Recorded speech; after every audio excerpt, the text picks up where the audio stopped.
小公寓呢？恭喜宿主绑定了恶毒女配攻略系统，我是系统1414号，竭诚为您服务。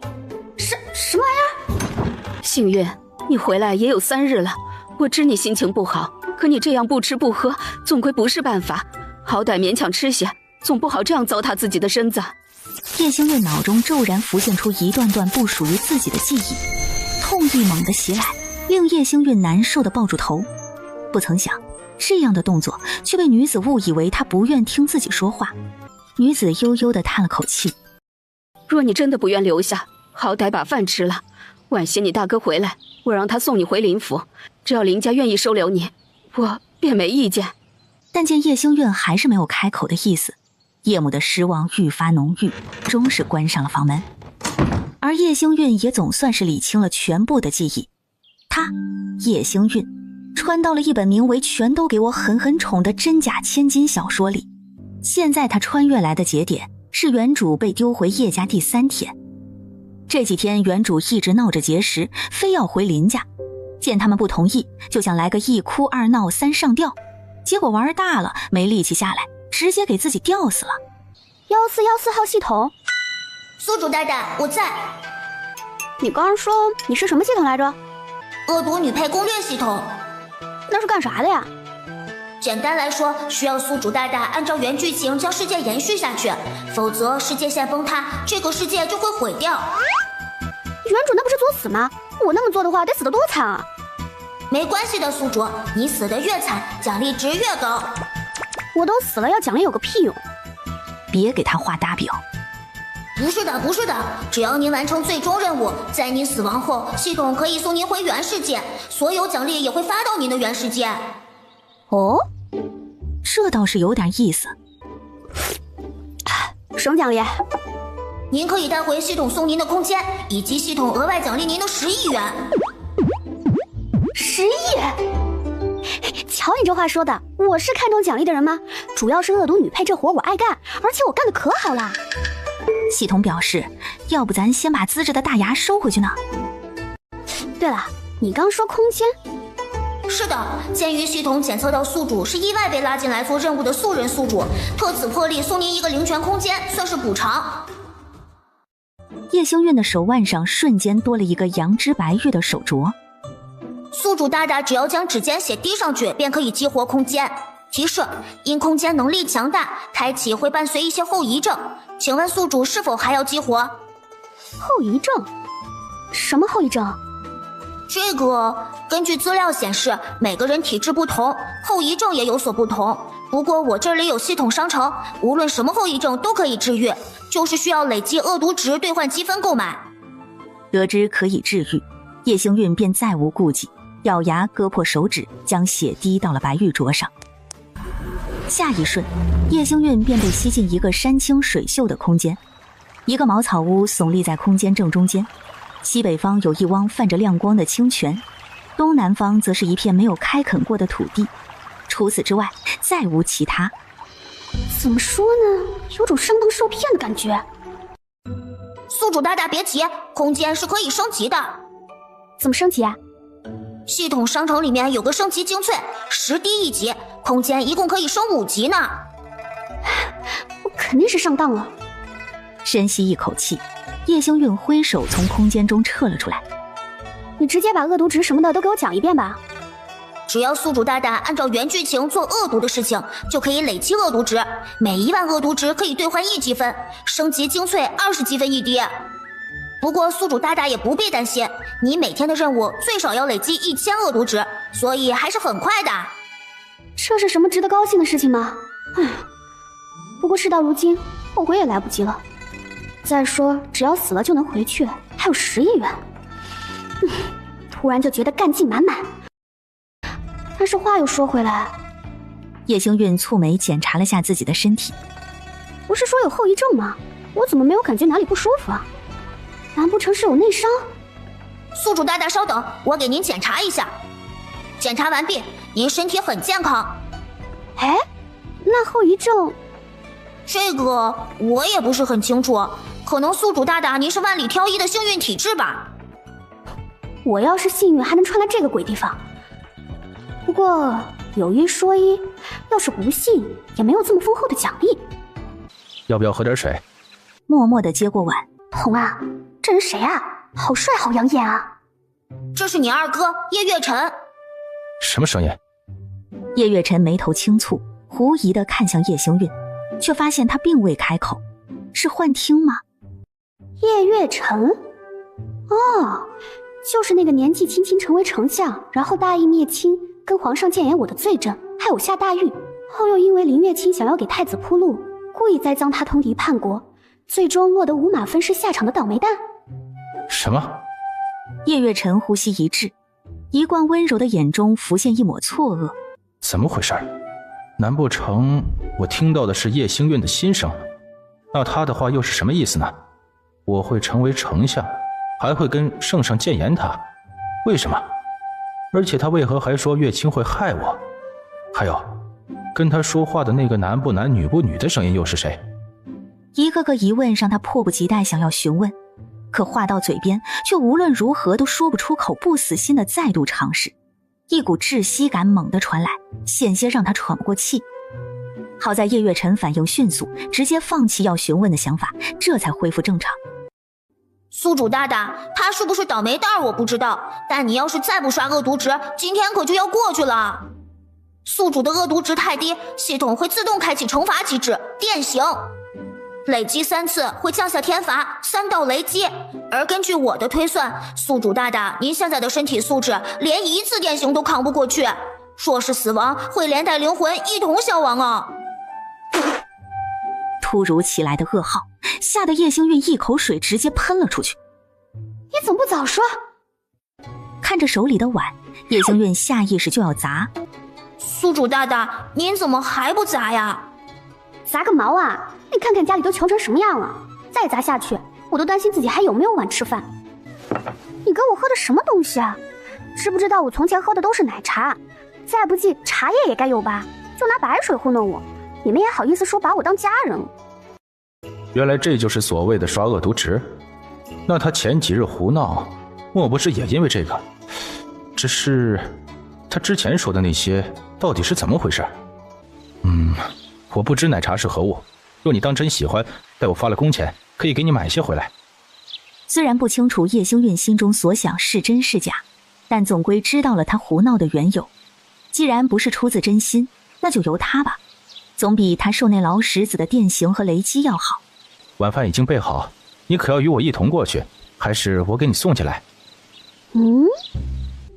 童啊，我这二哥的脾气这么好吗？我都这么无理取闹了，他还顺着。其实叶家人都不错的，否则也不会被林月清骗得那么惨。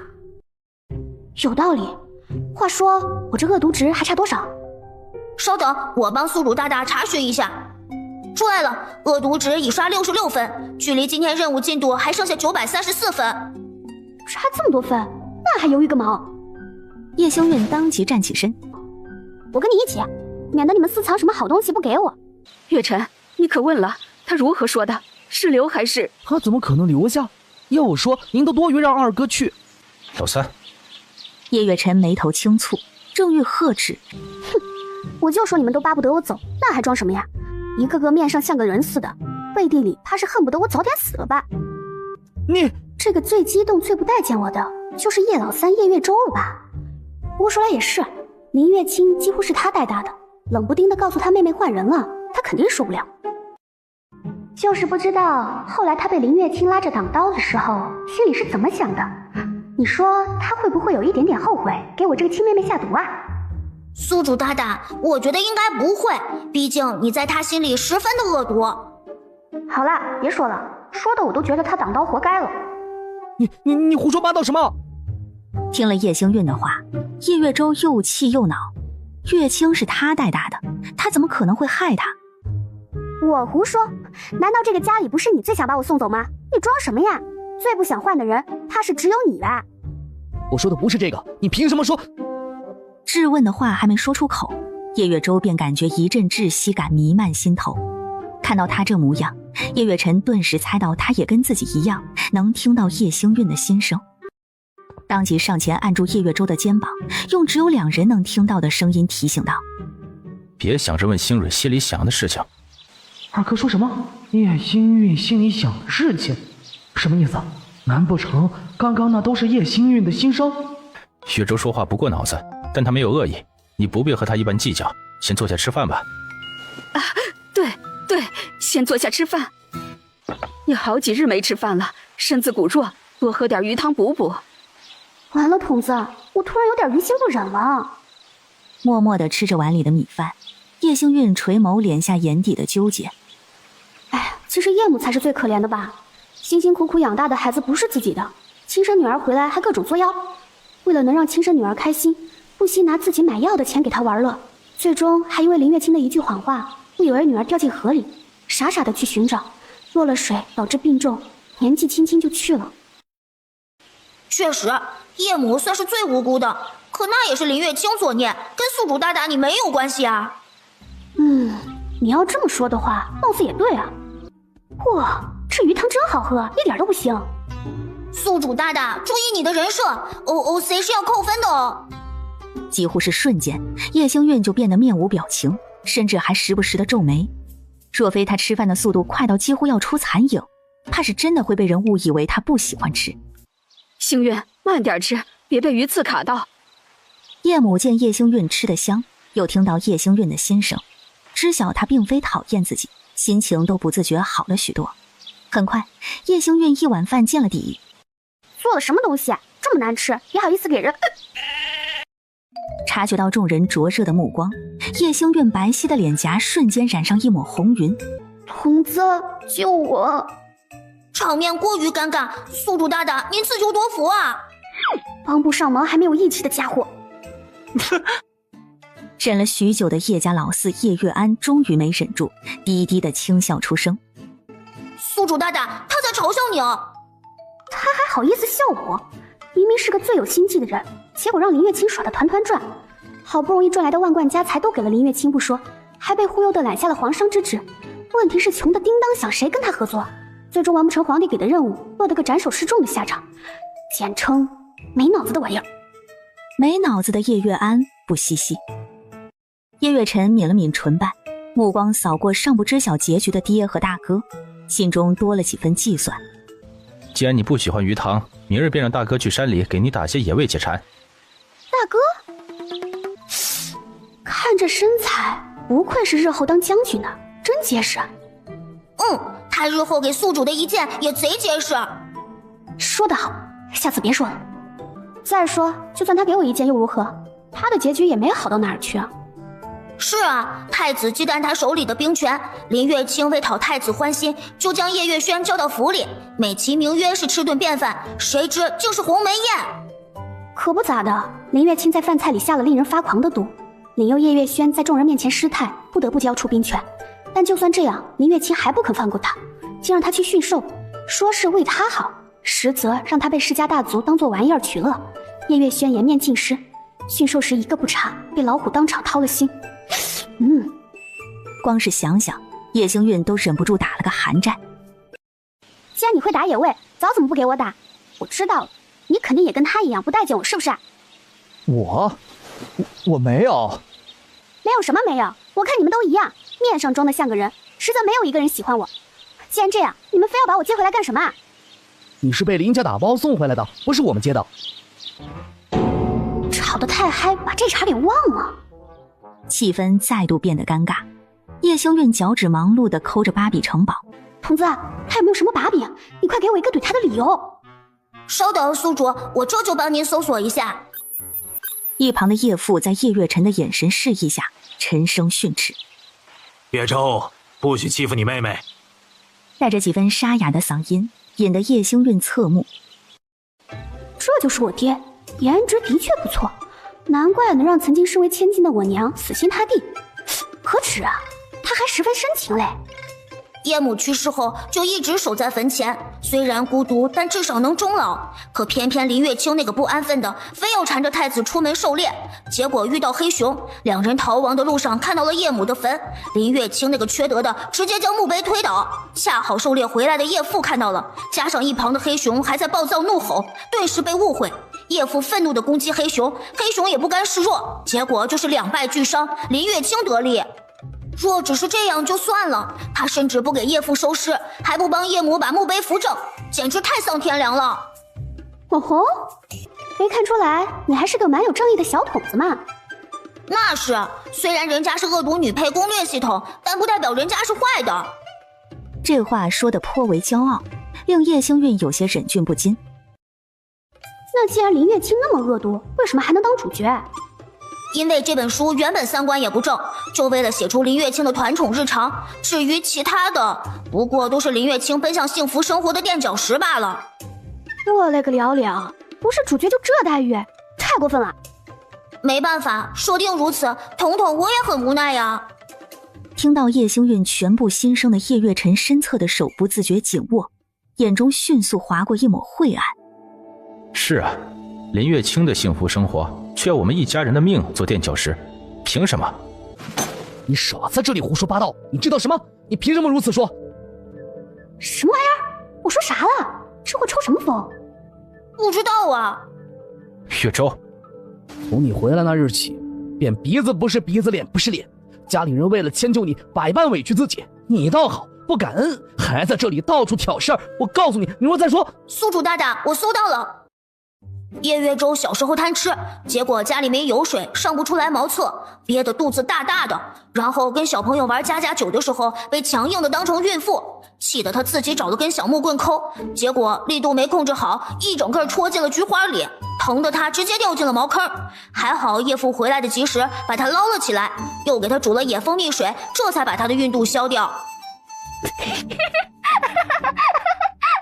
这个什么桶是怎么回事？为什么连这种事情都知道？笑什么笑？不可理喻。叶星韵的笑容犹如魔音穿耳，让叶月舟的脚步愈发迅速。好半晌，笑到腹痛的叶星韵才努力压下笑意，抬手擦了擦眼角的泪花。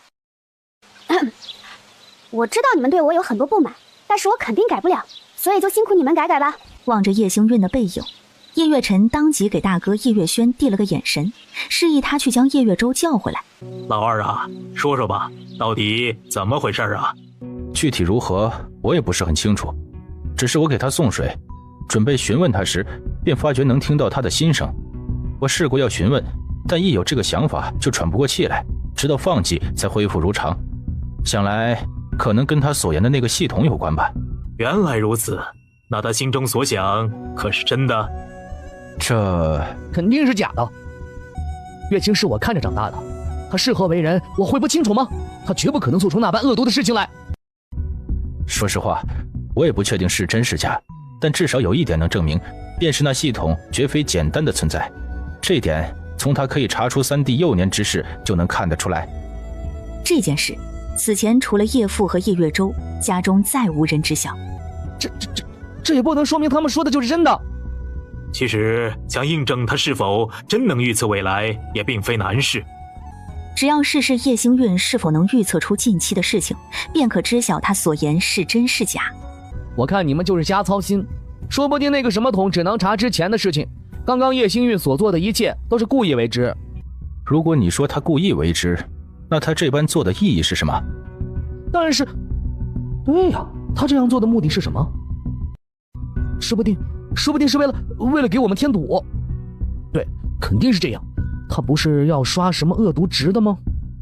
叶月辰表示懒得理会自我安慰的傻弟弟。就按照你的办法，我们试试看。若叶星韵真的能预测未来，那他必得早早防范才是。好，那我去做些准备。看着兄弟俩就这样做出决定，叶母不由得蹙起眉。我知你们因星韵这几日的所作所为感到不满，但无论如何，她才是你们的亲妹妹。我希望你们就算不喜欢，也不要欺负她。母亲放心吧，星韵既是我们的妹妹，我们自不会委屈她。月清从前在家中是何地位，星韵便是如何，甚至更多。月舟，你与月清关系最好，但也不可以欺负星韵，明白吗？谁欺负她了？分明是她做的过分。叶月舟对上叶母满是担忧的目光，到底是没忍心拒绝。好啦，我答应，只要她日后不过分，我便不与她计较。这怕是够呛。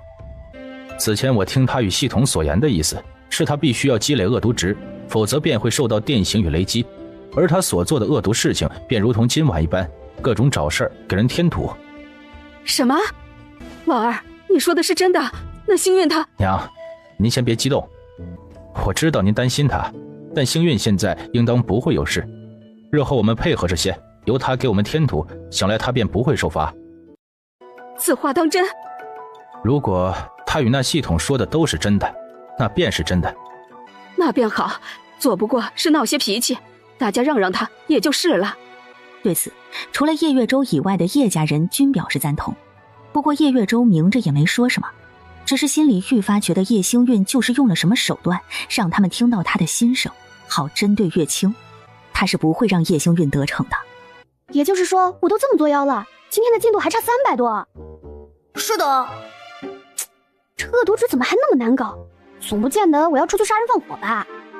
其实没那么难，只要宿主搞点人身攻击，让人生气的话，恶毒值会更高。人身攻击？你觉得除了穷，我还能攻击他们什么？叶家几个儿郎个个都是好样的，若非叶母生原主的时候难产伤了身子，每月必须要吃药，加上林月清身子骨弱，经常生病，叶家园也不至于穷成这样。烦躁地挠了挠头，叶星运环顾四周，寻找着能砸的物件，打算先把今日的 KPI 完成。算了，还是研究一下怎么人身攻击吧。迈步走出房门。哟，这叶家人是背着我开小会去了。听到叶星运新生的叶家几人，心中都多了几分慌乱。宿主大大，这也没办法，谁让你天天作妖，他们会想办法对付你，也是正常的。对付我？童啊，你只是说我死了就能回去领奖励，貌似没说时间吧？好像的确没有。那我明白了。怎么有种不好的预感？既然没有规定时间，那我早早的作死，不是就能尽早的回去了吗？啊，这……你就说你那，我记得你学过木匠活吧？正好给我打个芋头。现在已经很晚了，不如明日我再……什么明日？晚上怎么了？你睡得着吗你？我不洗澡我就睡不好，赶紧的，有这磨磨唧唧的时间都做好了。还有你也别闲着，去给我烧水。你去给我找点皂角来。至于你呢，我记得你有一身衣服是去年新做的，拿出来，让娘给我改改，我当睡衣穿。你说什么？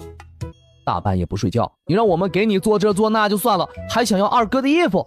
你知不知道那是二哥考试时要穿的？我知道啊，那又咋了？那又咋了？你，我再说一次，那是二哥考试时穿的。他不是考完了吗？年末还要考秀才呢。那是年末的事情了，跟现在有啥关系？大不了到时候再给他接块布。你别你我的，赶紧烧水去，磨磨唧唧的，还考试，家里这情况，你怕是连考费都凑不出来。是啊，家里穷，今年又欠了那么多债，活下去都是问题，哪里还有闲钱给二哥交束修和考费？猜到叶月舟心中所想，叶月辰伸手拍了拍他的肩，无声地安抚着。叶月轩拿起一侧的斧头，大步朝院外走去。叶月安也没多说什么，从院子一角拿了些晒干的皂角，捧着石臼坐在叶星运身边开始凿粉。就连叶月辰都从房里拿出了衣服交给叶母，可以说除了叶月舟，没人对叶星运有任何意见。对此叶星运不懂，叶星运大为震撼。童啊，我记得你说只有他们越生气，恶毒值才会越高。是的，如果对方不生气的话，获取的恶毒值会大打折扣。问题是他们也不生气啊，我都这么无理取闹了，除了叶月舟以外，竟然没有一个人说我半句，这合理吗？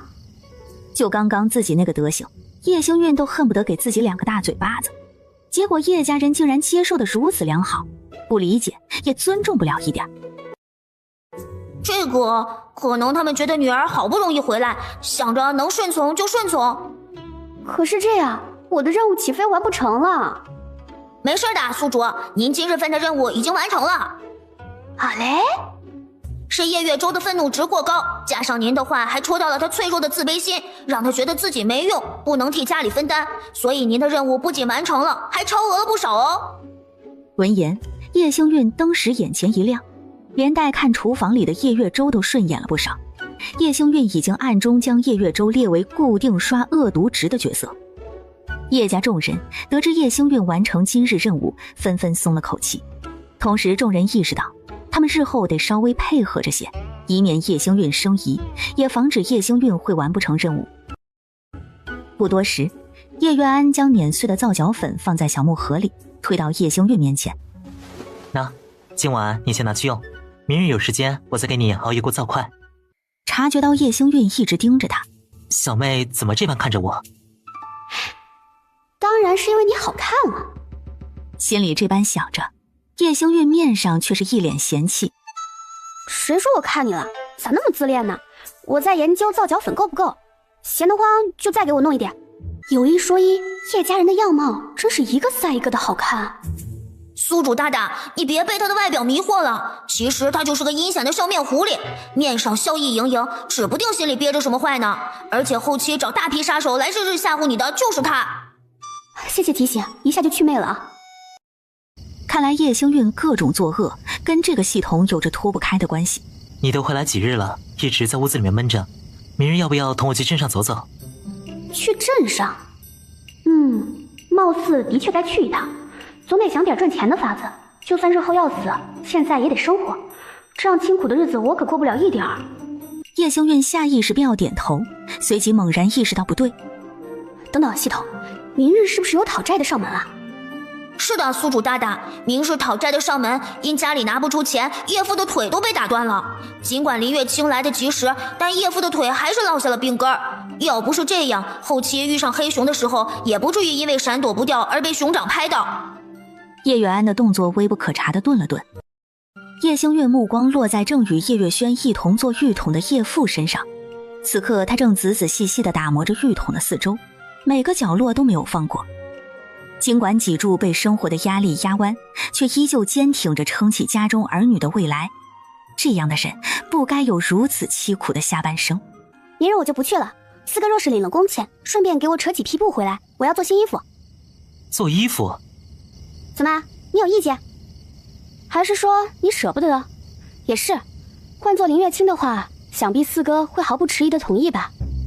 不知为何，虽然叶星运仍是一副蛮不讲理的模样，但叶月安莫名觉得比之前几日的哭闹要可爱得多。我只是在看小妹身上衣服的颜色，想着要给你带何种颜色的布料。好嘞，这剧情走向是不是不太对啊？按理说他不是应该训斥我吗？怎么答应得如此痛快？难不成他是想要在布料里藏针扎我？很有可能，毕竟他是最有心眼子的一个，宿主大大一定要防备他。你说的对。心眼子颇多。月安表示，这个系统最好祈祷没有实体，否则他一定狠狠地揍他一顿，让他在这里一见人心。1个时辰后，叶星运如愿泡上了热水澡，温暖舒适的感觉令他出来议事的恐惧感以及要做任务的压力感都消散了不少。屋外，叶家几兄弟围坐在石桌旁，等着叶星运沐浴后帮他倒水。我刚刚听他与那系统说，明日讨债的会上门，还会打断咱爹的腿。哦，此言当真？不知道，他与那劳什兹系统是这么说的。明日大哥本打算去狩猎，我和老三要去上工，月安则是去镇上去前些时日帮忙理账的工钱。家中没有男丁，若真有催债上门，的确只有爹能应对。不是，你们还真信他？要我说，这分明是他使的离间手段，真不知道你们是疯了还是傻了，竟然这般相信。月舟，小点声。大哥，你也向着他。叶月舟不禁有些委屈，那叶星运到底是给他们下了什么迷魂药？她是我们的妹妹。我才不承认。叶月轩猛地将手里的茶杯放在桌上。无论你认或不认，她都是我们的妹妹。我知道你与月清感情深，但这不是你可以否认星运身份的理由。你可以不喜欢星运，可她始终是你妹妹，你身为她的三哥就该护着她。我不管你愿不愿意，都必须把这点给我记牢了。哦。看出他的不服气，叶月轩还想说些什么，却被叶月辰抬手阻止。老三的性子强迫反而适得其反。这样吧，明日我与老三正常上工，老四你早去早回，大哥你便留在家里，反正晚一日狩猎也不碍事。至于星运的心声到底可不可信，过了明日便可见分晓。能听到叶星运心声又无法说出口的时候，他心里半点不信是不可能的。可若叶星运的心声都是真的，那他这么多年对月清的维护算什么？他真的不愿相信跟在他屁股后长大的小丫头会是叶星运口中那个诡计多端的人。叶月舟心中被无尽的纠结与复杂所包围，让他逐渐喘不过气。月落日升，淡金色的光芒照耀在大地上。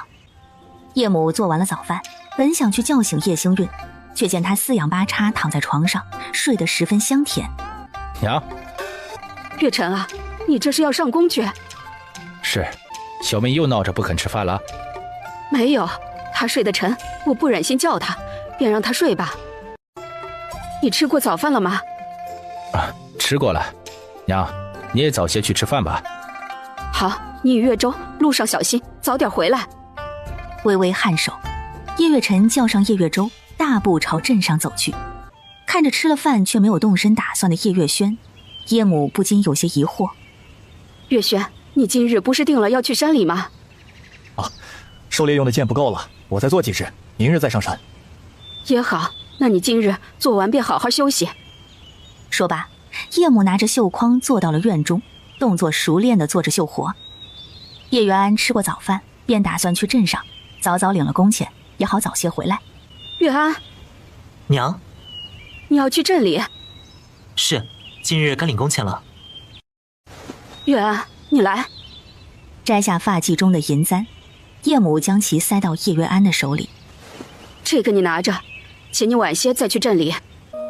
唉，星运回来什么都没有，你拿着银簪当了，他喜欢什么你便给他买些，不够的你先垫上，回头娘再给你。娘，您这是做什么？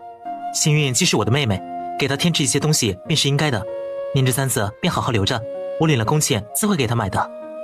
月安，您别说了，若是小妹知道，怕是也不会同意的。闻言，叶母心中多了几分酸涩。是娘无用，苦了你们兄妹了。娘说的这是什么话呀？我们从不觉得苦，只要爹娘都在我们身边，日子怎么样都是好的。你呀，惯会说些好听的哄我。你少拿这样的说辞来搪塞我，别以为我不知道，你们家那个病秧子还能吃上白米粥呢！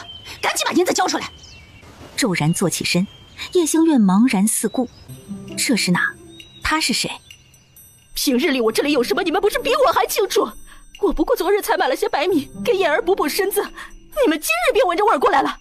不知道的，怕以为你们是蝗虫转世呢。就你家老大那身子，补的有什么用啊？就知道浪费银子，早点死了还省得耽误家里呢。你说什么？信不信我撕烂你的嘴？嘿，你还来劲儿了？别忘了，你是沈家的儿媳妇儿，有什么好东西都得紧着主家。娘没吃上的，轮得到你家那个残废吃吗？赶紧把米交出来！烦死了，大清早的吵什么吵呀？星运醒了，是隔壁，隔三差五就会这样。早饭都热着呢，我让你四哥打水，洗漱下先吃饭。对上叶母温柔的神情，叶星运火气消了几分，随意的摆了摆手，随便吧。隔壁啊，我想起来了，是不是原本跟林月清有婚约的那个病秧子？是的，不过准确来说，现在病秧子是宿主大大你的未婚夫哦。叶星月脑中回忆着关于病秧子的剧情。我记得这病秧子是被气死的吧？是的，按照剧情，沈家的亲戚各种欺负他们家，就算是一枚铜板都会被搜刮走。那沈家亲戚就趁着沈母出门的时候，硬生生将病秧子气死了，甚至死后连棺材都买不起，还是叶家老三求了林月清才拿到了几两纹银，勉强算是给他葬了。病秧子的爹娘就这么任人欺负？没办法呀，古代孝道大于天，病秧子的爹又是个老实巴交的性子。说的也是。缓步来到矮墙边，打算凑近看看热闹。看到叶星运时，少年显然愣了一瞬，随即再度止不住地咳嗽着。叶星运心中多了几分不忍，下意识翻墙跳进隔壁，好心地帮他倒了杯水。空间里的灵泉还不知道有何功效，不如……叶星运不动声色地往水杯里兑了些灵泉水，喝点水。沈君言咳得难受，也顾不得旁地，接过水3两口便一饮而尽。清凉的水通过喉间落入胃里，竟是令他原本灼烧的嗓子瞬间好受了许多。非但不想咳了，就连胸口内的郁结仿佛都得到了舒缓，眼底泛起一抹惊讶。少给我废话！你要是再不交出来，就别怪我自己动手搜了。你敢？你看我敢不敢？我告诉你，我身后可是你婆母。沈君言脸色再度难看起来，身侧的手无声紧握成拳，却终究无力松开。叶星韵下意识便想要安慰几句。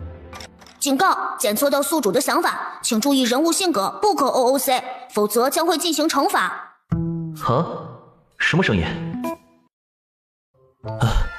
多谢叶姑娘送的水，不过你在我屋里，毕竟与理不合，被他们看到，怕是要说闲话的，污了姑娘清誉。不若姑娘先回去呢？依照往日的情形，怕是那几人就要冲进来搜刮了。叶星韵却没急着离开，只是漫不经心地环顾四周。有一说一啊，这沈家跟叶家还真是一家比一家穷啊。这不是正常的吗？这种时代有钱的也不是很多呀。没钱的日子我可过不下去，我能想办法挣点钱不？我查了一下，这不算 OOC， 只要不耽搁剧情就行。按照你的说法，只要我不影响原本的剧情，做什么都可以了。是的，不影响原本剧情，不脱离人物原本性格，宿主大大想做什么都行。你要是这么说，那我就会玩了。不是，这都算 OOC？ 是的，沈君言也算是原剧情里的人物，且他的死因也算是原主推动的。要不是退婚的事情加重了打击，沈君言是不至于彻底没有信心的。造孽哦！可叶星韵刚刚分明没有开口，那他听到的是什么？莫非是叶星韵的心声？家中琐事，让你看笑话了。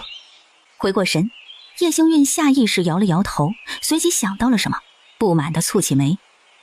你还知道你家是笑话？大早上吵吵巴火的，我都没法睡觉。睡觉？沈君言挑眉看了眼窗外，现在应当已经辰时3刻了吧？看什么看？我睡得晚不行啊？我并非这个意思啊。叶星韵弯腰拿起沈君言床下的小布袋，果然是白米。喂，你刚刚说感谢我送你的水，口说可不行，要不就拿这个抵了吧。听到叶星韵心声的沈君言不太理解 OOC 是什么意思，也不清楚他们说的剧情和人物代表什么，但莫名感觉叶星韵并没有恶意。正欲说些什么，就见叶星韵直接将装有白米的布袋扛在肩上。当然了，你拒绝也没有用，白米归我了，拜拜。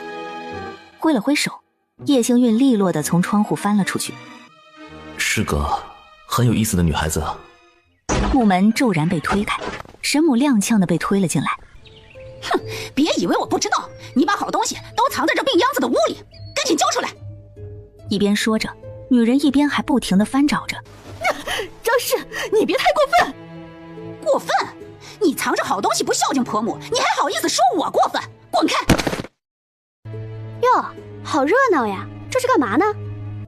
你就是叶家刚找回来的亲闺女？听说你前几日是被绑着丢回来的，看来是很不受待见呢。原本我还不信，如今竟然是大早上的扒人家墙头，哼，难怪呢。换做我呀，怕是也不敢要这样的闺女，指不定什么时候做出丢人的事儿呢。住口！沈君也恼火呵斥，看向张氏的目光满是厌恶。哟，这还护上了，看来是早就勾搭上了呀。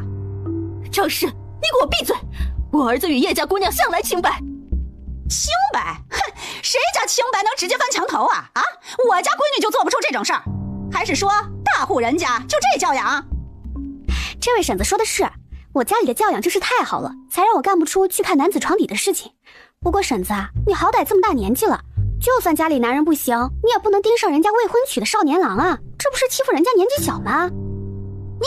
你胡说八道什么？我咋就胡说八道了？你那手现在还抓着人家的床单呢，甚至还擅闯男子的卧房，传出去，哎呀，你倒也罢了，这般年纪没脸没皮的，但人家怎么见人了？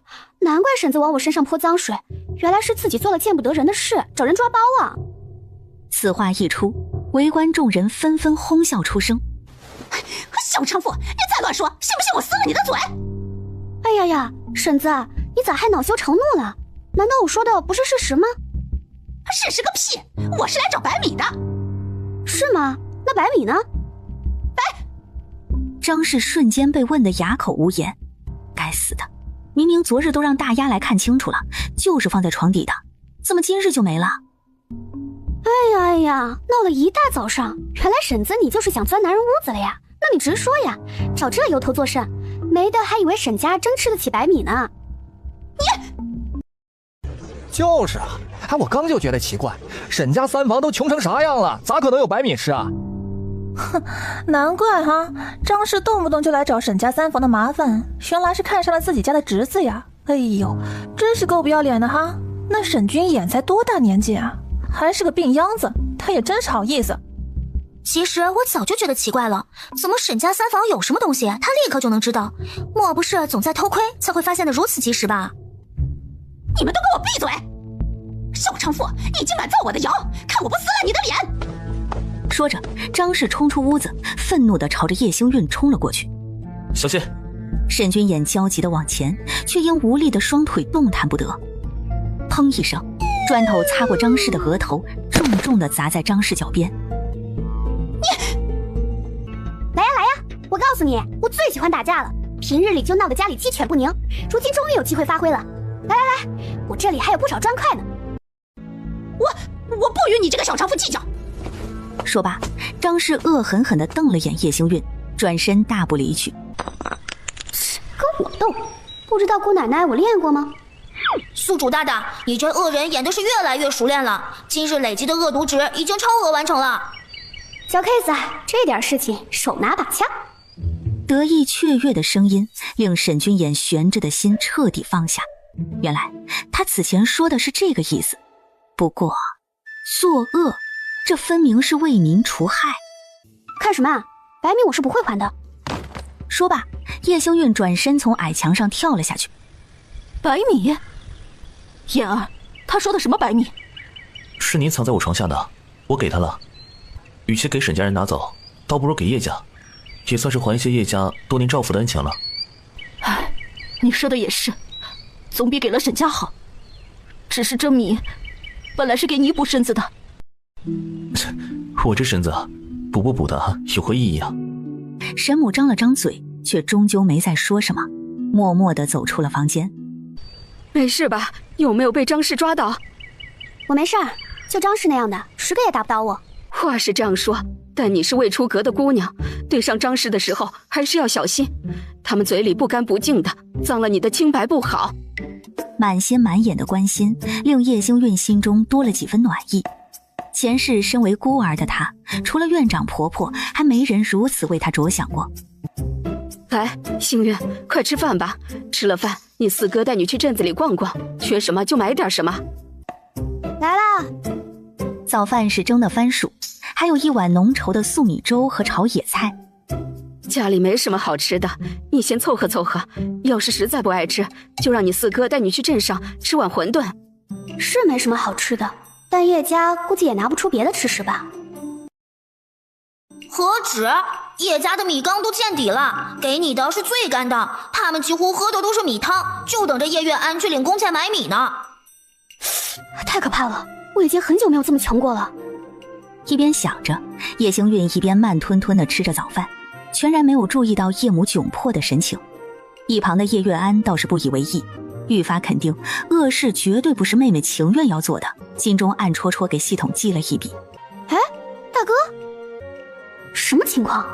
叶月轩不是出门打猎了吗？怎么回来了？不知道，系统没显示这里的剧情有异常。不对啊，看时间，催债的马上就要登门了。叶家老大要是没去打猎，叶父怎么可能会被打折腿？可能是回来取东西。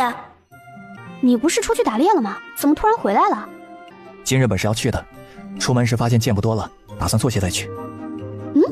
原剧情里有这段吗？没有。那这不算我的问题吧？应该不算吧，毕竟不是宿主大大留下他的。那就好。叶家的人呢？都给老子出来！叶星韵正欲开口，就感觉自己的手被一只颤抖的手紧紧抓住。星韵别怕，娘在呢。好笑又无奈地拍了拍叶母的手。娘，你先把碗筷洗了吧。不急，我……哎呀，什么急不急的，让你去就赶紧去，再不去，信不信我砸了他？别砸，别砸！哎呦，好，娘去，娘这就去。将叶母支开后，叶星韵这才看向来催债的几个人。叶家的人都在院子里，他们是瞎了吗？可能装备需要。我是叶家老大，你们有事可以跟我说。上个月你家跟我们老大借了100两银子，现在该还上了。100两？我爹分明只借了50两。啊，小子，你想不认账？住手！刚刚从地里回来的叶父一进门就看到这一幕，连忙跑上前挡在叶月轩身前。你们做什么？做什么？欠债还钱，天经地义。老东西，别说你不知道。看看，白纸黑字清清楚楚的写着，借款100两，1月内还清，否则每天多加1两的利息。什么？叶父满脸的不敢置信，颤抖地伸出手拿过欠条。怎么可能？我当时明明看过契书，上面不是这样写的。可上面的签名又分明是他的。当然不是这样写的，否则你怎么可能会签字呢？阴阳合同给你看的是一半，给你签字的是另一半，签字时2份合同叠在一起，叶家这是妥妥吃了老实人的亏啊！可不是嘛，不过也不能怪叶家人，毕竟要不是这次着急，他们也不会去借钱。但你说他们要是知道叶月清根本就是装病，实则只是因为知道了自己的身世，想着给自己留点贴己钱，你说叶家人会不会更崩溃？宿主大大，你这嘴脸也太恶毒了！胡说八道，我这分明是单纯的八卦。一人一桶斗着嘴，叶家几人却听得震惊不已。阴阳合约已经让他们愤怒，林月清的事情更是让他们满心错愕。装病提前得知身世，天哪，不敢想叶星韵说的要都是真话。林月清的心机是有多深？这不是我们签的合约，我们只借了50两，且当时说的是1个月还5两，10个月还清。哟呵，你这是质疑我呢？小杂碎，给你脸了！这位兄弟啊，你消消火，有话咱们好好说。谁他娘的是你兄弟？烦躁地推开叶父，好在叶月安及时扶住了他，这才没有摔倒。想和平解决，那就拿银子。这么多银子，我们咋可能拿得出来吗？没有，那就别怪哥几个不厚道了，给我砸！阴阳合同现代都解决不了的问题，放到现在就更没有什么好办法了。宿主大大，其实也不是全然没有办法。能有什么办法？现代是法治社会，可现在不是。虽然有律法，但比之现代可是很多漏洞。哈哈，你的意思是，嘿嘿，会不会太缺德啊？对付恶人就得以恶制恶。再说，我是恶毒女配系统，宿主大大，你不能指望我是个五好系统啊。有道理。催债的几个人里，忽然有人注意到叶星韵的身影，当即眼前一亮，朝着叶星韵便抓了过来。星韵！叶父最先反应过来，没有丝毫犹豫，直接挡在了叶星韵面前。叶星韵看着即将招呼到叶父身上的重拳，神色一凛，反手就是一个漂亮的过肩甩，砰一声，人高马大的壮汉被重重的摔倒在地。宿主大大，你在干什么？你是不是忘了自己的人设啊？闭嘴！你能不能淡定点？再说我怎么就忘了人设？我都恶毒了，我动个手有什么问题？你，而且这不也没有响警报吗？对呀，他警报怎么没响啊？不是，这对吗？这你恶毒女配，不是啊？我都恶毒了，动手跟动嘴还有什么区别吗？总觉得哪里不对劲，但又无力反驳。宿主大大说的对。坐下聊聊。几乎是瞬间，男人便权衡出利弊，欣然点头同意。我也不想闹得大家不愉快，但白纸黑字的写着，你们不能不认账吧？欠债还钱天经地义，可不是我们欠下的，我们也不能认，不是？你什么意思？不打算还钱？我爹借了50两，利息5两，便是55两。按照约定，每月5两，11个月还清。小丫头，你不识字儿，你家里总有认字儿的，这上面写的清清楚楚。哎，不等说完，就见叶星韵直接拿过欠条，毫不犹豫地撕了个稀碎。小贱人，你耍我！急什么？你们那里不是还有一份正版的欠条吗？再说我们一家都是老实人，欠了多少肯定都会还清，有无欠条并不重要。你们借债求的是钱，我们还钱求的是平安。但你若是非要动手，那我势必要报官。可是现在阴阳借条都没了，你确定你还说得清我们借了你多少银子吗？而且你要是伤了人砸坏了东西，我只要稍微报价高一点，到时候谁给谁银子怕是更说不准了吧。哼！好半晌，男人嗤笑着摇了摇头。想不到我堂堂宋虎竟在你一个小丫头片子的手里栽了跟头。虎哥这话就不对了，我只是在帮您分析利弊，是虎哥你愿意高抬贵手放我们一马。先给1巴掌，再给1颗糖。好个妙人儿！行，今儿我给你个机会，照你说的，每月5两，现在拿钱吧。没问题，爹，拿钱。已经愣住的叶父茫然的点点头，本能的起身回房间拿银子。你们先去隔壁要账，我在这儿等着。得嘞，虎哥。隔壁沈家也欠钱了？是啊，沈家欠的还多呢，毕竟沈君衍的身子需要花费不少银子调理。他们没有阴阳合同？没有，沈母会仔细看，他们坑不上，但还钱却是最大的问题。我们这个月真的拿不出那么多，求您宽限几日。我们好歹也认识了这么久了，我不会欠着不给的。说这些没用，没钱是吧？那就给老子死！不要，住手！住手！剧烈的咳嗽声，小孩的哭闹声，都让叶星韵揪心不已。大哥，让你的人住手！小丫头，隔壁可没有阴阳合同，而且这是他们自己没钱，难不成你想帮忙还？宿主大大注意人设。我的意思是，他们都穷成这样，你让他按月还都还不出来，还不如直接给个期限，让他们一次性还出来，也免得你们打杂一通，总比还不上的好。你这小妮子心够狠，脑子也够快，我喜欢。老六，去把这姑娘的话告诉隔壁，跟他们说，我就给1个月的期限，还不上，我打折他们家里每人1条腿。小妹，就连叶月安都维持不住一贯的笑容，错愕地看向叶星韵，对上叶月安不解的目光，叶星韵别开脸。看我干嘛？难道我说的不对吗？这哪里是对不对的事情啊？但想到叶星韵是好心，又不忍苛责。5两银子，您查查。有铜钱，有碎银，一看就知道是一点一点攒的。不必查了，让你们也没胆子骗我。小丫头，隔壁可是实打实的欠了我100两银子，虽然你是好心，但他们可未必领情。真要是为难你，你可以来飞虎赌庄找我，毕竟我对你还是蛮喜欢的。宋虎大笑着离开了叶家，叶月轩和叶月安脸色骤然黑了下去，就连叶父也忍不住蹙起眉。这货到底哪来的自信啊？都长成什么德行了，还敢打我的主意？不行，找到机会，我高低给他套麻袋揍一顿。宿主大大，你是女孩子，要注意形象。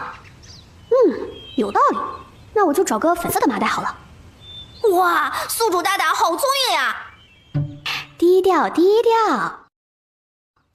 少女的嗓音难掩得意，叶月安好笑又无奈。也是，这丫头此前一直在林家，大门不出二门不迈的单纯千金，哪里知晓他们这样的人家攒够100两需要多久？晚些时候，他们一起帮着沈家想想办法好了。时辰不早了，你还要同我一起去镇上吗？要去。好，那我去找牛车，你在家里等我一会儿。目送叶月安离开后，迟疑片刻，还是没忍住走到矮墙边。此时，沈父沈母刚刚将沈君衍抬回床上。沈君衍这个样子真的好娇啊，好想揉。娇？入什么什么？多谢。谢我？你不觉得是我害了你们？害？沈君言自嘲一笑。哈，说是没有你，沈家今日怕是逃不过一劫的。我也不过是给你们延迟了1个月，还不上，你们家人怕是比现在还惨。我知道，但至少有1个月的缓冲，虽说用处不大。没想到沈君眼看得还蛮开的，我还以为他会恩将仇报来骂我呢。往好处想想，宿主，你这也是给他们争取了1个月的逃跑时间，不是？逃？签了欠条，人家是可以报关的。这时候虽然没有监控，但进出城都是需要录影，找人是麻烦，但不代表找不到。是啊，想跑都跑不掉。他这个废物，除了拖累家里，还有什么用？身侧的手不自觉紧握成拳。或许自己死了，家里人就不会这么累了。叶星韵清楚注意到他眼底的悲哀与决绝。这货不会是想死吧？检测到沈君言的悲哀值满分，想死值98.9。如果死就能结束这一切的话，人们就不会发明好死不如赖活着这句话了。或许死亡是一种解脱，但也是怯懦者的表现。望着叶星韵的背影，沈君言张了张嘴，却不知要说什么。宿主大大，你是在生气吗？生气？谈不上，只是我无法理解不敬畏生命的人。他家里那么困难，都坚持把他养到现在，他倒好，净想着逃避。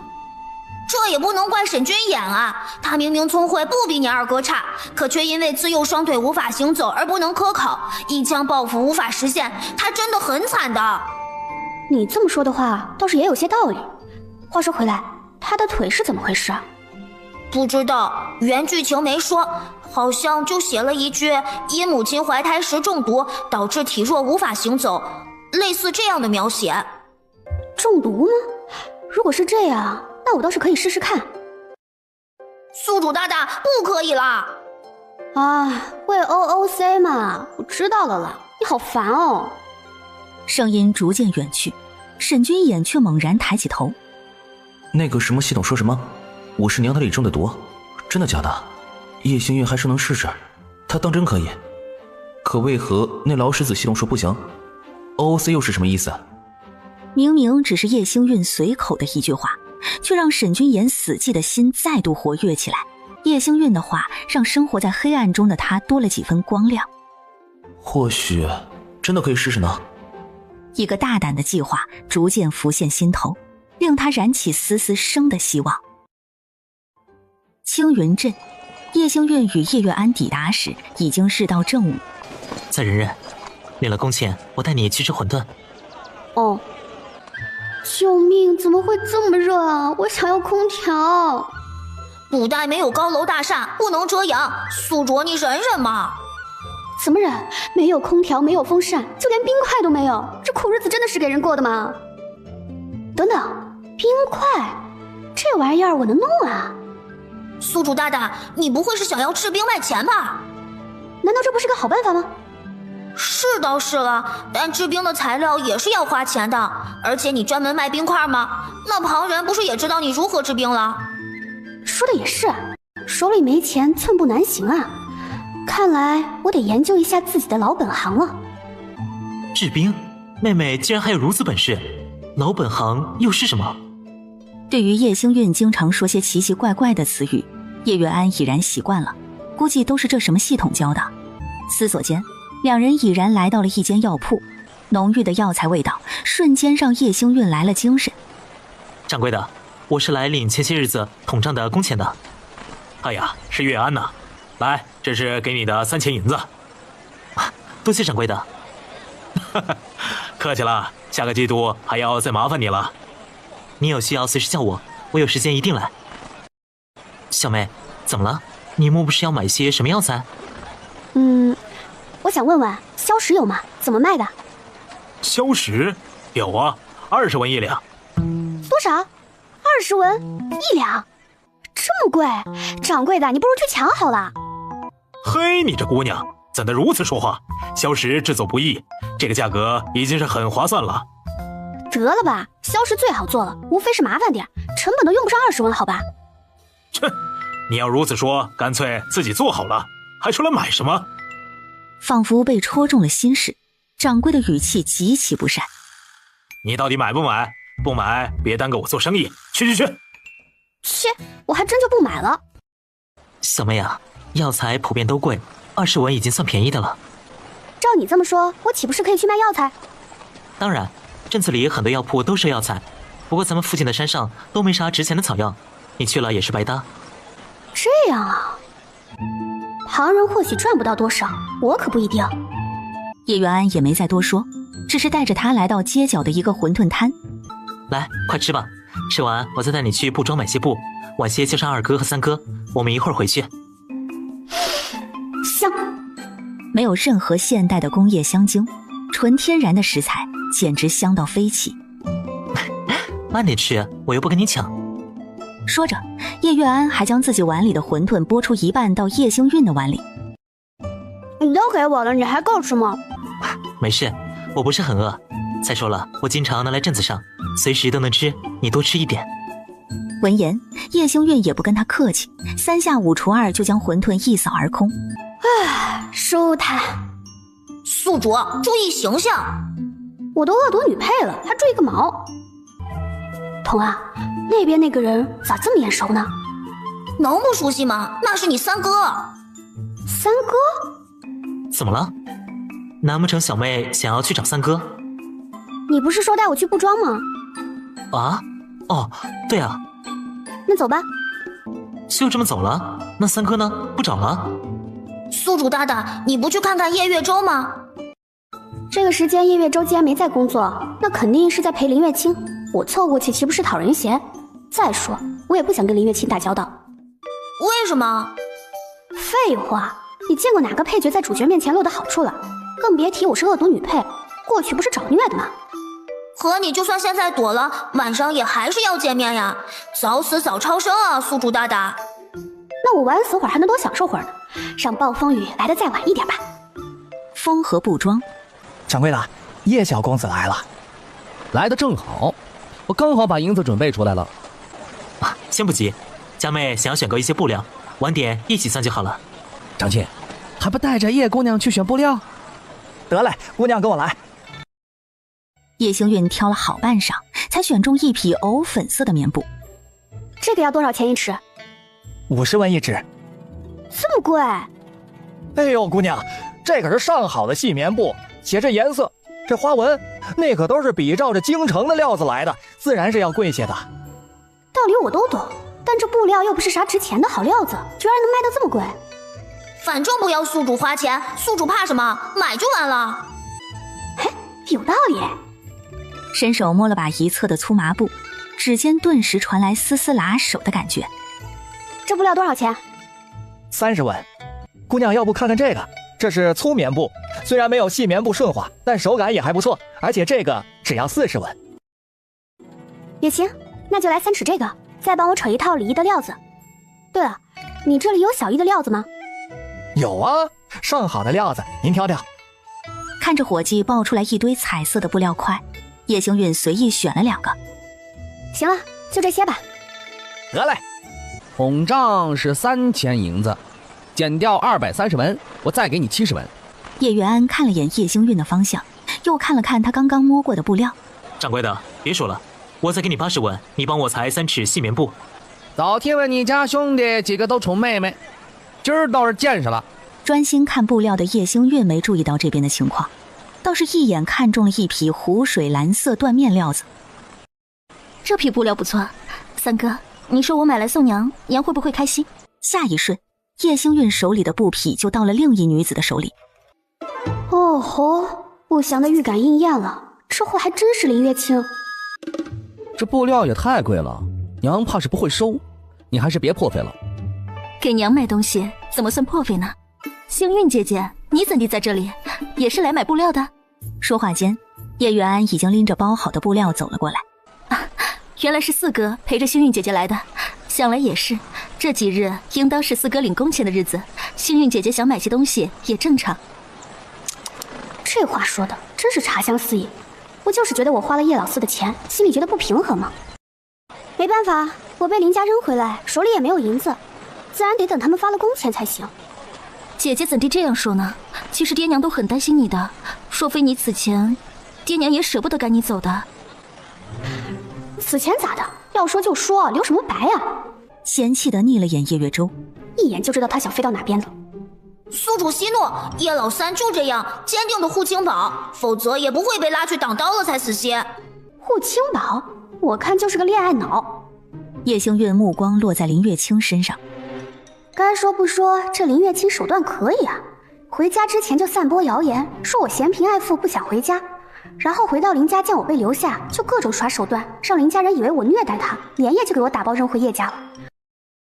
现在还当着叶家人的面造谣，唉，越想越气，想扇他丫的！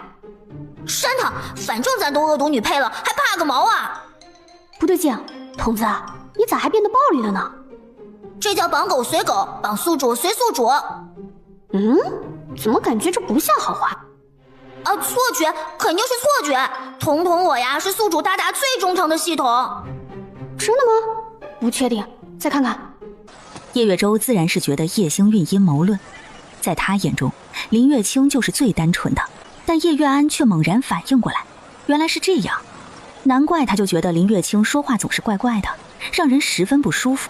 原来不是他的错觉，是林月清真的话里有话。幸运如今已经回到了叶家，你的这些话便不要再说了，不合适。有什么不合适的？做了还怕旁人说吗？他要是不伤害月清，林家会容不下他，把他打包丢回来吗？三哥，带着几分恼意的声音，令叶月舟骤然回过神。貌似是有些过分了。叶星运才回家几日，便已经和四哥相处的这样好了。林月清牵强地扯了扯唇角，看来是星运姐姐和四哥相处的蛮融洽的。总听母亲说星运姐姐性子要强，我还担心会和家里人相处不来呢。不过也好，总比我适应不来要好。适应不来？就这翡翠镯子大金链的，说适应良好都算勉强形容合适。哼，装可怜之前都不做准备工作的吗？除了叶月舟那个傻子，真的会有人相信吗？正欲安慰林月清几句的叶、傻子、月舟，到了嘴边的话突然就有点说不出口了。要想些好，总不至于被人欺负了去。没有按照预料中的情况发展，林月清笑容一僵，随即想到了什么。对了，四哥，这是我给你选的礼物，本来想着一会儿家里给你的，既然现在遇到了，不妨你先看看，若是不喜欢，我也好立刻去换。何须如此客气？怎么算是客气呢？从前手里没银子，想送礼物也没钱买，如今我手头宽裕，自然是要送几位兄长最好的。叶月安不好拒绝，伸手接过包裹拆开，是一个算盘，四周金边镶嵌，每颗珠子都是上好的玉料。呸！这算盘真是要闪瞎我的眼了。该说不说，这林月清在林家过得挺好啊。我从前要是这么有钱，如今也不至于一点私房都拿不出来。林家好不容易找回亲生闺女，当然当宝似的疼着。不过他用林家的钱给叶家买这么多东西，也给了后期叶家一直亏欠林家的理由。哪怕后来叶家在京城混得风生水起，只要林家和林月清提起这件事儿，叶家人都自觉理亏，各种让着林家。若非如此，林月清也不会有那么多机会坑害叶家人。这么说来，这玩意儿不就是个烫手山芋吗？原本便想着拒绝的叶月安，听了叶星运的心声后，唇角的笑容多了几分冷意与疏离。算盘的确不错，但我用不到，所以你还是收回去吧。怎会用不到？四哥你经常给人礼账，这算盘不是最合适你吗？就是啊，老四，月清也是好心，你何必因为旁的心思随意践踏月清的好意？用这个算盘去盘账，怕是人家都不知道要给多少工钱吧？卖又不好卖，留着当传家宝的话，又显得没什么见识，当真是没用的玩意儿。宿主别说的如此直白嘛，好歹给人家留点面子噻。哎，所以啊，我没说，只是想想。宿主大大真是太善良了。因为担心不被重视，回家就各种装可怜，让林家人以为叶家人重男轻女，虐待他。若非如此，也不至于对原主误会那么深。那个意外发生后，连问都不问就定了原主的罪，将其扔回叶家。等等，那个意外也是他的手笔。星运姐姐最是了解的，对不对？对个屁！星运姐姐，别叫我姐姐，咱俩没那么熟，而且咱俩同一天出生，谁大谁小还不一定呢。林月清顿时红了眼睛，仿若受了天大的委屈。叶新月，你怎么说话呢？月清是出于礼貌唤你姐姐，你不领情也不必如此凶她吧。今日闷热，星运心情本就不好。再者，星运说的也是事实，三哥何必小题大做呢？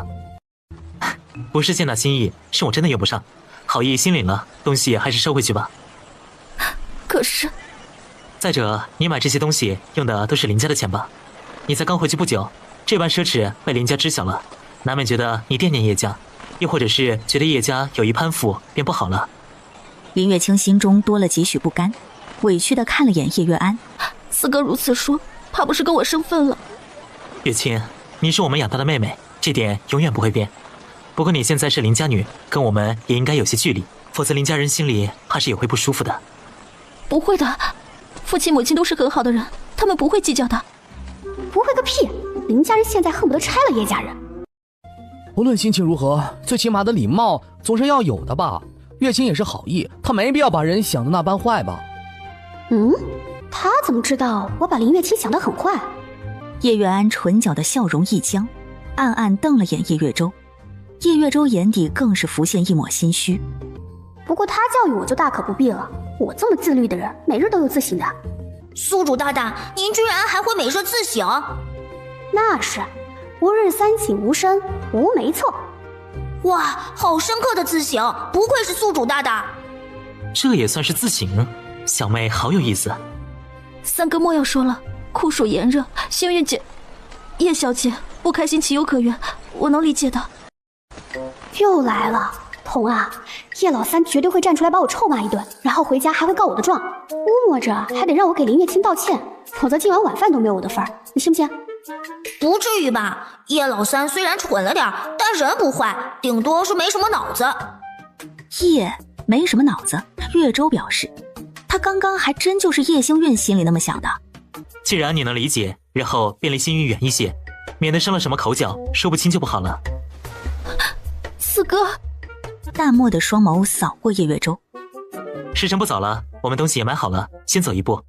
小妹，走吧，接上二哥，我们一同回家可好？好啊。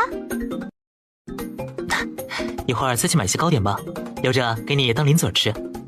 糕点啊，还不如买点肉呢，实在。那明日早上我去岳州屠户那里给你割，新鲜。再给我带些猪下水和猪大骨吧。没问题。望着两人离去的背影，林月清心中却愈发酸涩。想来星云姐姐在家里与你们相处的不错，这样我也就放心了。不错什么呀？自从她回了家，又哭又闹，就没一日安生的。可我看刚刚四哥与她相处的很好啊。谁知道她抽了什么风？昨日里莫名其妙就……算了，不说她了。你还有什么要买的吗？看出叶月洲有意隐瞒，林月清眸底迅速划过一抹晦暗。我想给娘买块布料，三哥，你看这个颜色如何？颜色不错，但你还是别买了，娘不会收的。可是今天一下午我买什么三哥都说不用，还是说我回了林家就不能再做你们的妹妹，爹娘的女儿。如果是这样，那我宁愿不要林家的荣华富贵。月清，你冷静点儿，我不是那个意思。如今毕竟回了林家，花的又是林家的银子，让林家知道，怕不是要责怪你。所以我知你心里有我们便足够了，身外之物远抵不过真心相待。林月清看着他手里帕子时，眼底一闪而过的嫌弃，忍不住抬手按下叶月洲的手。我只是心疼，像三哥的帕子都已经这般了，还舍不得换，更别说家里其他人了。林月清抽出他手里的帕子，随手丢到一侧，又掏出一方崭新的帕子塞进他手里。而如今我有了些能力，自是想要尽我所能，让家里人过得好一些。叶月洲便眼睁睁看着林月清的丫鬟一脚踢开了他原本的帕子，仿佛他那不值一文的自尊一并被践踏。身外物都不重要，就像你当初从衣服上拆下一块布送我做手帕，心意最重要，你说是不是？给你们买东西必是我的心意，你若再推辞，就是看不起我，不想再认我这个妹妹。林月清只当他是妥协了，连忙吩咐伙计将布料包起来。还有这匹藏青色的，红褐色的也来几尺，再来……哎呀，三哥，你还捡那帕子做什么？我这个赠予你就是。三哥，你来看看这个颜色适不适合爹？摸了摸林月清挑选的布料，手感顺滑，质感上乘，的确无可挑剔。只是叶月中目光落在门口那张被人来回践踏的手帕上，眸光轻颤。爹从不穿黑色，因为不喜欢，苍青色也根本不衬二哥。当年会买是因为家里只买得起那一匹，眼前的少女明明是看着长大的，可现在却让他感到陌生。你们怎地来了？来镇子上领工钱，买了些东西，看时间差不多了，想着接二哥一起回去。说话间，叶月安还不忘将手里的糖山楂喂给叶星韵，熟忍的动作显然不是第一次。叶月辰看在眼里，心里也算松了口气。好啊，那我们便走吧。说着，叶月辰顺势接过叶星韵手里的布料，让她可以更加轻松地吃零嘴儿。彤啊，该说不说，这古代的山楂真酸，糖也不咋甜。穷嘛，糖比盐贵，谁能舍得放？说的也是。宿主大大，您能不能不要只顾着吃啊？哎，不然我干嘛？你莫不是忘了你的任务？可我今日份的任务不是做完了吗？系统看了眼已经满条的进度条，顿了顿。话是这样说，但宿主大大，你也不能就此摆烂吧？这话就不对了，人生苦短，该摆烂的时候就好好摆烂，否则忙的时候肯定会后悔的。什么乱七八糟的理论？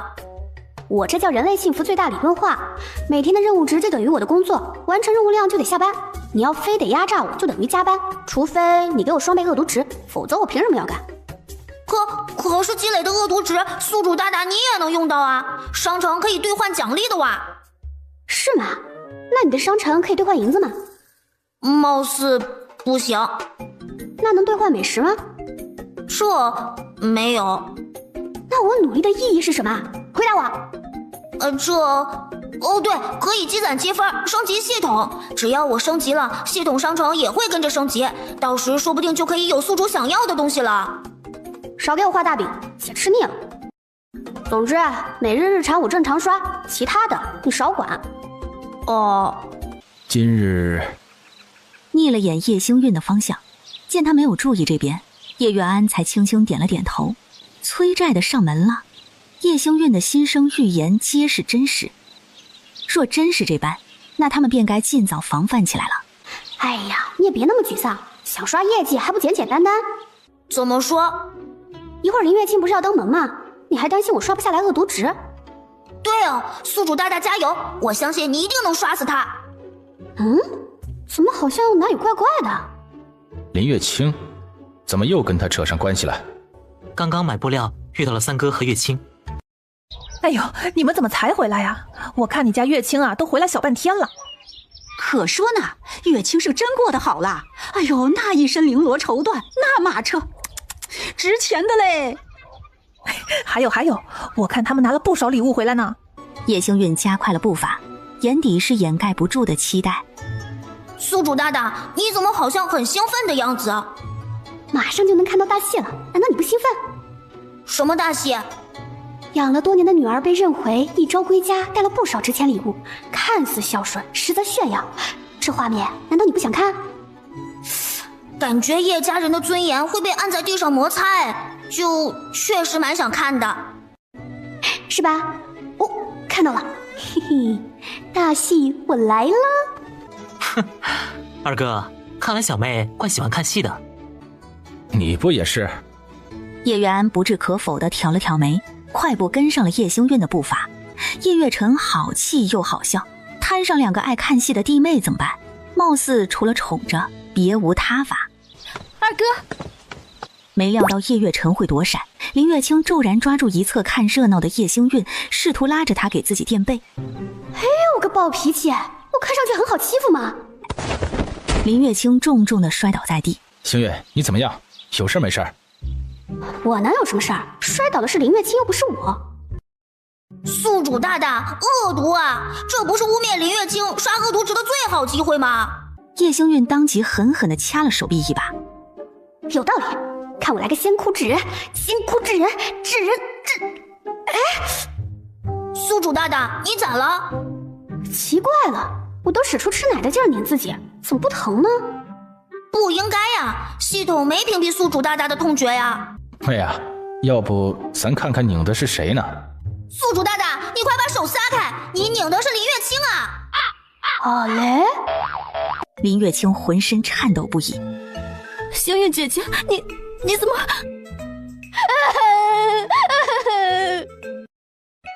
林月清，我知道你讨厌我，但你也不能这么害我呀！拉着我就要往墙上撞，你不想我活你就直说，我走就生，何必要我的命呢？声声质问，直接将林月清砸懵了。院内的叶家众人也被叶星运这个骚操作弄得措手不及。好了好了，星运不哭不哭啊！见状，林月清满心的委屈与不解。明明是你摔我，那不是你拉着我撞墙，我才会自保的吗？可你还掐我！试图举起手臂自证，却被叶星运一把按了回去。我知道你讨厌我，看不惯我，但被换回来又不是我的错，你何苦来为难我？面对叶星运的指控，林月清有苦说不出。叶星运说的分明都是他的词啊！林月清泪眼汪汪地看向叶母，娘，可怜巴巴的模样，着实让叶母于心不忍。不论怎么说，都是她养大的闺女。正欲上前安抚几句，看看这楚楚可怜的小模样，谁能不心疼啊？来来来，推开我，站在林月清身边指责我。叶月舟再激动的上来给我一耳光，然后我就可以借此机会光明正大的离家出走几日了。宿主，你这一招先声夺人是真损呐！不过你为啥非要离家出走呢？笨呢你！我要是不出去，怎么找赚钱的法子？可是如果你离家出走，叶家不找你怎么办？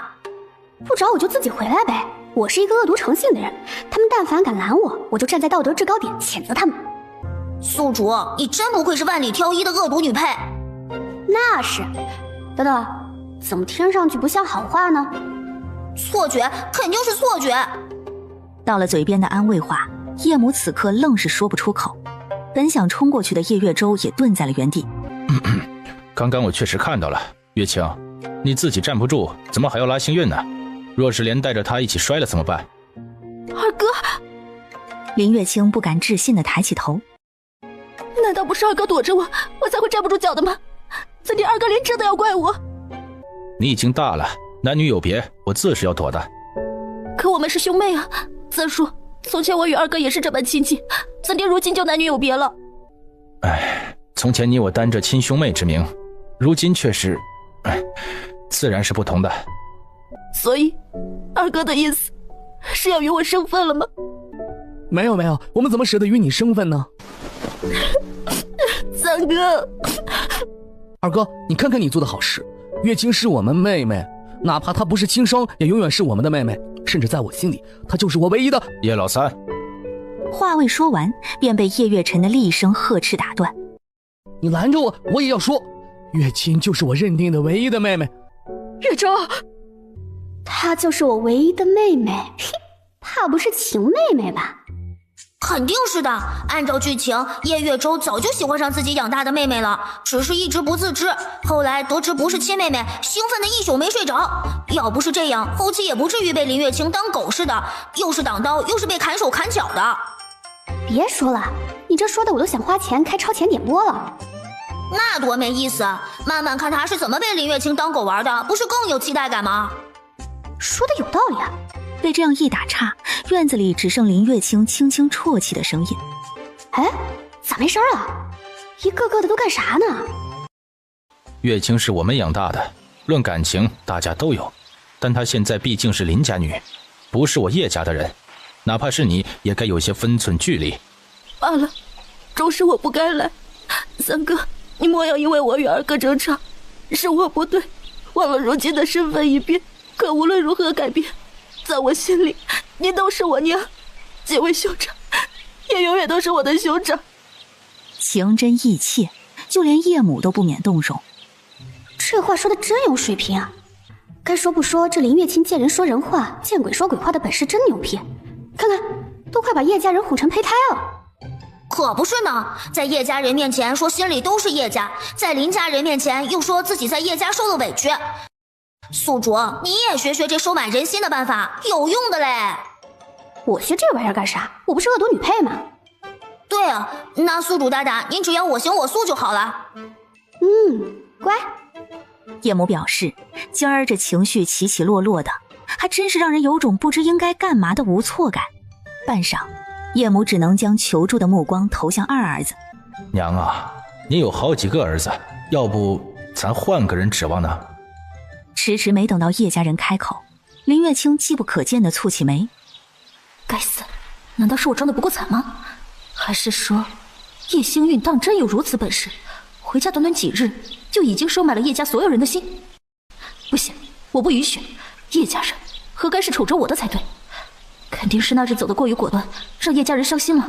对，定是这样。对了，光顾着说话都忘了我还给大家带了礼物。娘，这是我特地给您和爹还有二哥买的布料，我特地挑选了缎面的，比棉布穿着舒服。娘您的手艺好，做成衣服肯定好看。目光落到林月清手里的布料时，叶母罕见地怔愣了一瞬。哦吼，红褐色、黑色和藏青色，到底是林月清眼光不行，还是他故意的？怎么啦？这布料的材质看上去都蛮不错的呀。红褐色最显老，尤其是我娘这个年纪，穿上之后说是5、6十，怕都有人信。虽然黑色最不挑人，偏偏我爹整日风吹日晒，皮肤又黑又糙，穿上黑色，整个一个大写的土字。你这么一说，好像还真是哦。不过藏青色又怎么了？此前叶月辰不就有一件藏青色的吗？叶月辰那件藏青色袍子是家中没银子，不得已才选了那块打折布，能撑起来全靠他年轻容颜好。实则那衣服极其显老，以叶月辰的年纪，更适合殿青一类，不算深也不算很浅的颜色。原来选布料有这么多说头，宿主，你们人类真是麻烦。你以为呢？衣食住行一在首位，穿衣打扮最能衬出一个人。不过话说回来，看林月清如今的打扮，也不像是品味很差的人，怎么选的布料如此不堪？因为不重视呗。林月清觉得自己花了银子，就算是对叶家人的重视了。至于他们喜不喜欢，他压根儿不在乎。叶家这群倒霉蛋儿，居然栽在太实诚这一点。娘，您摸摸，这布料的手感当真不错，您做成衣服穿出去，肯定羡煞旁人。看着林月清得意洋洋的模样，叶母只觉得眼前人十分陌生，或者说是他从没看清林月清的真面目吧。月清，你的好意娘心领了，但这块布料你还是拿回去吧。什么？可是娘，这都是我给你们选的，是我的心意啊！娘日日做活，这布料做成衣服，娘也舍不得穿，放着也白白浪费。不若你拿回去林家，至少不会浪费。拿回去？林月清忍不住扁了扁嘴，这等布料根本入不得林府的眼，还有这颜色，打赏下人怕是都没人要。娘，您是不是不想认我这个女儿了？他到底是怎么好意思说得出口的？林府一个娘，叶家也不放过，真够贪的。干脆全天下的贵妇人都给他当娘得了。而且看林月清刚刚的表情，估计他想的是布料拿回去打赏下人都没人要吧。本想说不是的叶母，到嘴边的话愣是拐了个弯。怎么会？不过你如今毕竟是林家人，总不好继续换我娘，否则被林家人知道，与你也不好。娘，还有，你心里有我们便是，这些东西你便拿回去吧。日后若无事，也不必总来。林家高门大户的，想必规矩肯定不少，你顾好自己才是最要紧的。林月清抓着布料的手不自觉收紧，清纯的脸蛋上满是委屈之情。看了眼叶母，见他不理自己，林月清又将目光落在叶月辰身上，可惜后者也全然没有理会的意思，想求助叶月安，却见他不知何时已经走到角落，跟叶月轩一同制作着剑矢。不甘心地看向叶月舟，若换作以往，叶月舟早已经上前安抚，可现在听了叶星运心声的他，压根无法做到再欺骗自己。林月清买的这些东西，当真只是拿来敷衍他们的吗？或许是的，买的时候他就有所察觉了，不是吗？对上林月清朦胧的泪眼，叶月舟深吸一口气。月清，娘说的对，你现在回了林家，就该处处为林家考虑，这些东西不如我陪你退掉吧。三哥，豆大的泪珠啪嗒啪嗒的掉落，叶月舟彻底忍不住上前想要帮他擦拭眼泪。看看这哭的，我都想把人抱在怀里哄了。叶月舟这舔狗还能忍得住？举起的手突然就落不下去了。等会儿，不对呀，叶月舟手里的手帕是什么情况？粉色的，姑娘家的？不应该呀，我记得她之前的手帕是林月清第一次学女工做的，叶月舟恨不得当收藏品，怎么说换就换了？不知道哎，我查查。哦，原来是被林月清给扔了。这个手帕是林月清新给的，当时旧手帕还被路人踩了好几脚，甚至人家根本不记得手帕是哪里来的，还嫌弃来着。这难道就是甜到最后一无所有吗？我好同情他，但我共情不了一点怎么办？心里笑的也不用这么大声，吵到他脑子了。好了，天色不早了，我送你回去。万万没想到会这样，林月清还想说些什么，却已经被叶月舟拽出了叶家大门。奇怪，是我的错觉吗？怎么感觉刚刚叶月舟瞪了我一眼？有吗？没注意。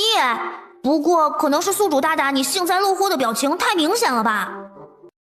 很明显吗？我觉得我已经很收敛了。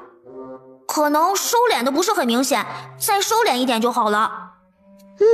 你说的对啊，但是我得谨记我的人设，贯彻恶毒2个字。别说我是在心里幸灾乐祸，我就是表面，他也得忍着。宿主大大说得好，现在宿主大大已经领悟到恶毒的精髓了。嘿嘿，其实也还好啦。不过宿主大大，你多少还是收敛点，别忘了这货可是后期给你下毒的缺德货。你说的有道理，我下次注意点。妹儿啊，其实你现在收敛已经来不及了，你知道吗？一旁的叶母更是好笑又无奈，原本为林月清的改变而难受的心情都冲淡了不少。今日出去都买了些什么？可有给自己置办东西？有啊，哎，不是我都忘了。这是我买的布料，但我不会做衣服，还得劳烦娘。没事儿，娘会，娘给你做。娘最好了，谢谢娘。叶星韵忽然注意到其中夹杂的一块藕粉色的布料。哎，这个布料我好像没要吧？叶星韵转头看向叶月安的方向，眼底划过一抹了然。颜色不错，衬得起我家星韵。好了，快洗洗手，马上就要吃饭了。哎，该说不说，叶家人对我还蛮好的，可惜我绑定了恶毒女配系统，可惜主角是林月清，可惜我终究落不下一个好下场。宿主大大，你也不要这么悲观了，往好处想，就当是演了一场戏，死掉之后还能迎来幸福新人生，多好。我是能迎来新人生，叶家人呢？他们到底为什么要过得那么惨？这也没办法，谁让他们的存在就是为林月清的幸福生活铺路呢？凭什么？是啊，凭什么？听着叶星韵新生的叶家众人，心中不约而同也是同样的想法。话说回来，刚刚叶月舟怎么没打我？他不打我，我怎么离家出走？直接找叶月轩的话，他会同意带我上山吗？要是不同意，我就只能自己偷偷去了。赚银子这种事，刻不容缓。可能叶月舟只顾着心疼林月清了吧？不过宿主你非要赚银子干嘛？买东西啊，总不能一直指望叶家人养我吧？况且光靠叶家人的银子，月月能还钱就不错了。马上就要冷了，我不赚银子，冬天不得冻死？还有，今日我看到那批湖蓝色布料，我是真的想要。这匹布料是不错了，不过看上去不适合宿主你这个年纪。是不衬我，但是我娘穿着肯定好看。啊，宿主大大，你可是恶毒女配，不会想要给叶家人送礼吧？叶星韵猛然回过神，当然不是，主要是我爱玩换装游戏，买些衣服只是让他们换，怎么不算是一种折磨呢？是这样吗？当然了，这叫折磨他们的肉体，摧残他们的精神。哇哦，宿主大大，你真恶毒啊！低调啊，低调。见系统信了自己的说辞，叶星韵暗暗松了口气。他就说自家妹妹绝对不会是恶毒之人，都是这劳什子的系统在强迫她。大哥，婉熙小妹若是提出跟你上山，你答应便是。胡闹！山里危险重重，万一遇到野兽，我如何护得住她？我明白大哥你的顾虑，但你仔细想一想，如果你不带她去，她会老实吗？我们看得住她吗？这……叶月轩顿时语塞。所以啊，与其让她独自冒险，不如你带着她，至少还能免去许多危险呢。闻言，叶月轩唇瓣轻抿，却也没有再反对。看着手里的树枝，叶月安动作一顿，忽然开始编织背篓。家里有背篓？太沉重了，不适合女孩子背，做个轻巧些的。叶月轩眉心猛地一跳，显然是有些无语。除了背篓上面多出来的花，他没看出任何区别。众人吃过晚饭，叶月舟还没回来。叶母虽然担心，却也没有办法，只是让叶月辰去迎迎。明日你要上山对吧？带我一起。山里危险，你一个姑娘家不方便。有什么不方便的？你能去，为何我不能？你要是执意拒绝我，别怪我不客气。仿佛幼兽在张牙舞爪，没有半分威慑力，止于可爱。叶月轩忍了半晌，到底还是没忍住，抬手揉了揉叶星韵的小脑袋。带你去也行，但你要乖乖的，不可乱走。他在干嘛？他在摸你的头。叶星韵耳根传来灼烧感，白皙的脸颊染上一抹粉。我，哎呀！半晌凑不出一句话，叶星韵索性转身就跑。宿主大大，你跑啥？别跟我说话！迅速跑到墙角。宿主大大，你找什么呢？我的舌头。不是在你嘴里？不对，它刚刚不好使。宿主，别找了，你分明是害羞了。别以为你是系统就拿你没办法啊！我嘴损起来我自己都害怕。宿主大大冷静，其实就是被哥哥摸头，不至于的。你懂个屁啊！平生第一次被摸了脑袋，不过感觉好像也不是很抵触，总觉得被摸头很没面子啊。那要不宿主也摸摸他的头？好主意。不是，他那么高，我也够不着啊。没事，总能找到机会的。言之有理。准备回房间休息，意外地撞上一双黝黑的眸，深邃的眸中清楚地藏着笑意。你在高兴个啥？晚上吃到了失而复得的白米，心中愉悦。失而复得的白米？哦，是我娘把米还给他们了。小妹，你想要采什么药？不知道，看看山里有什么呗，来者不拒。我知道一个地方，草生长得比较茂密，不过我不确定有没有草药。去看看呗。行，你跟紧我，要是累了就说。叶月轩大步在前面带着路，遇到垂下来的树枝，抬手直接砍掉，免得划伤小妹细嫩的皮肤。叶星韵心中涌起一丝暖意，唇角不自觉微微上扬。就在这里了。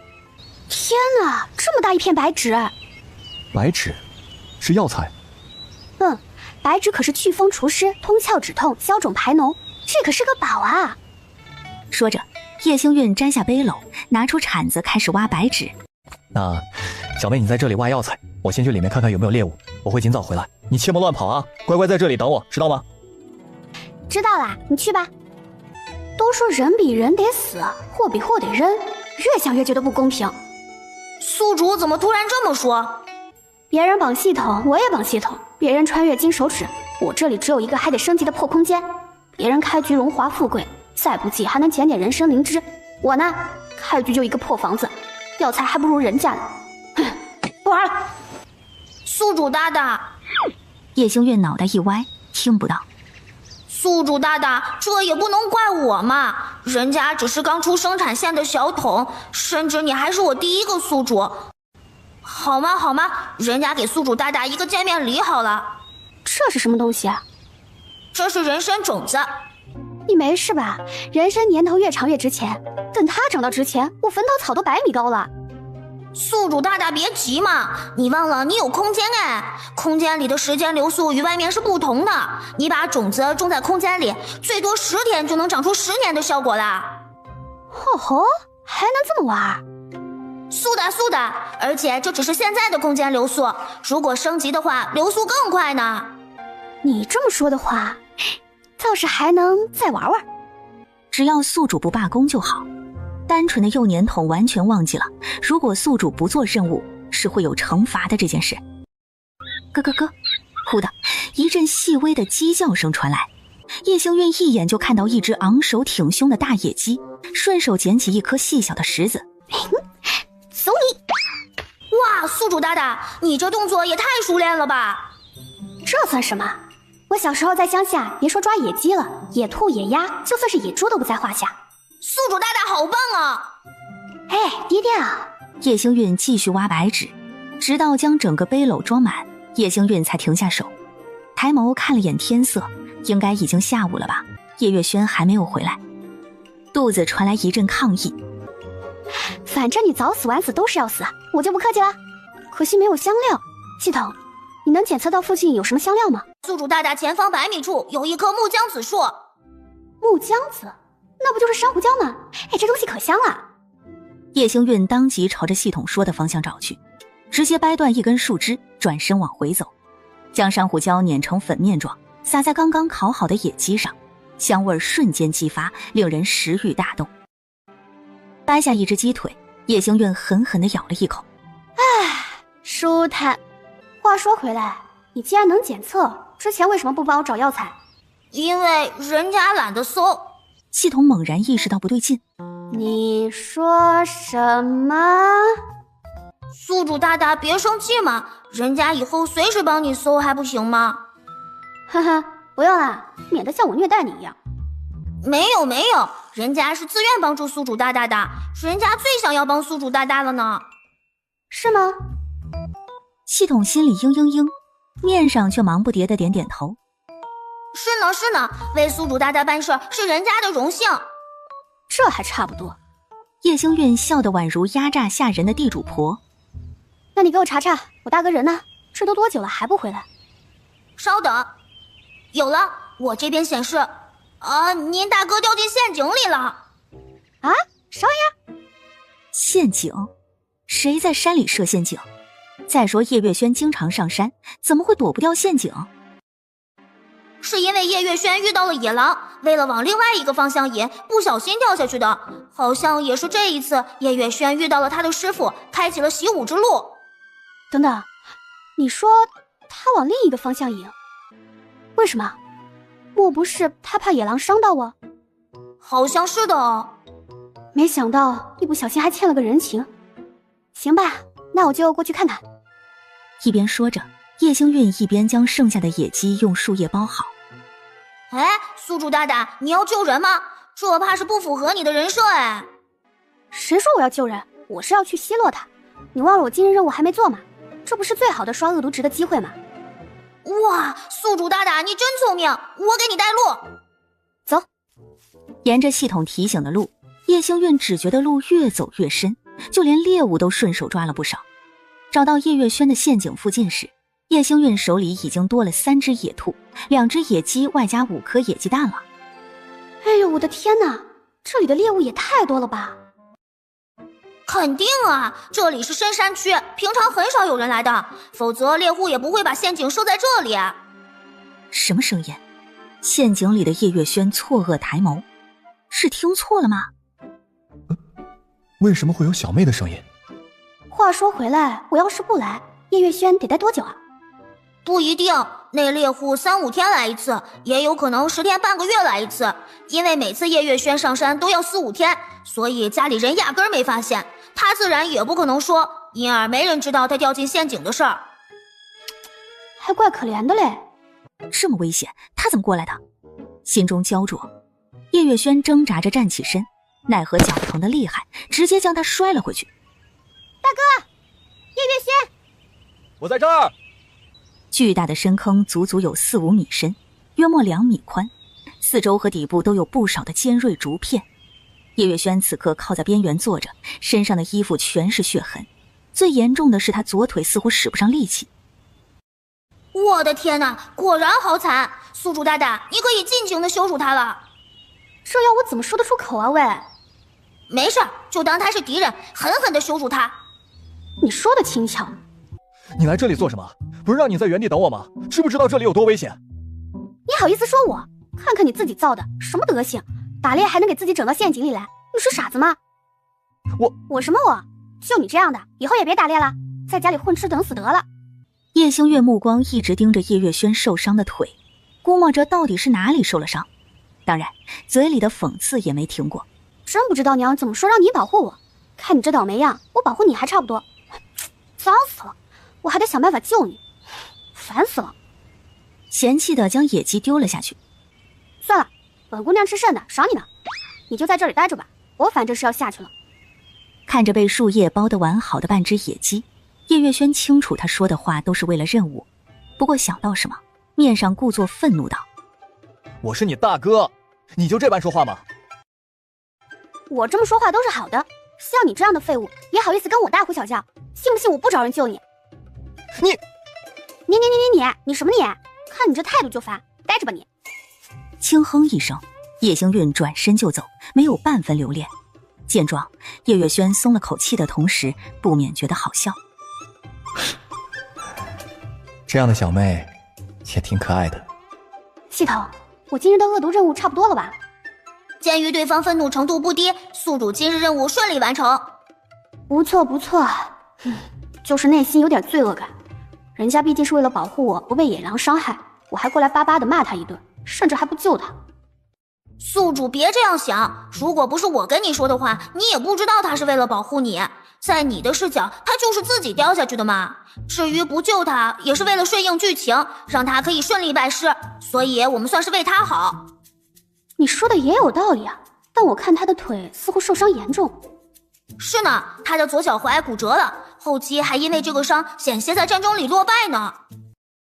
留下后遗症，说明已经拖过最佳治疗时间，也就是说，那猎户至少要2到3天之后才来。貌似是的。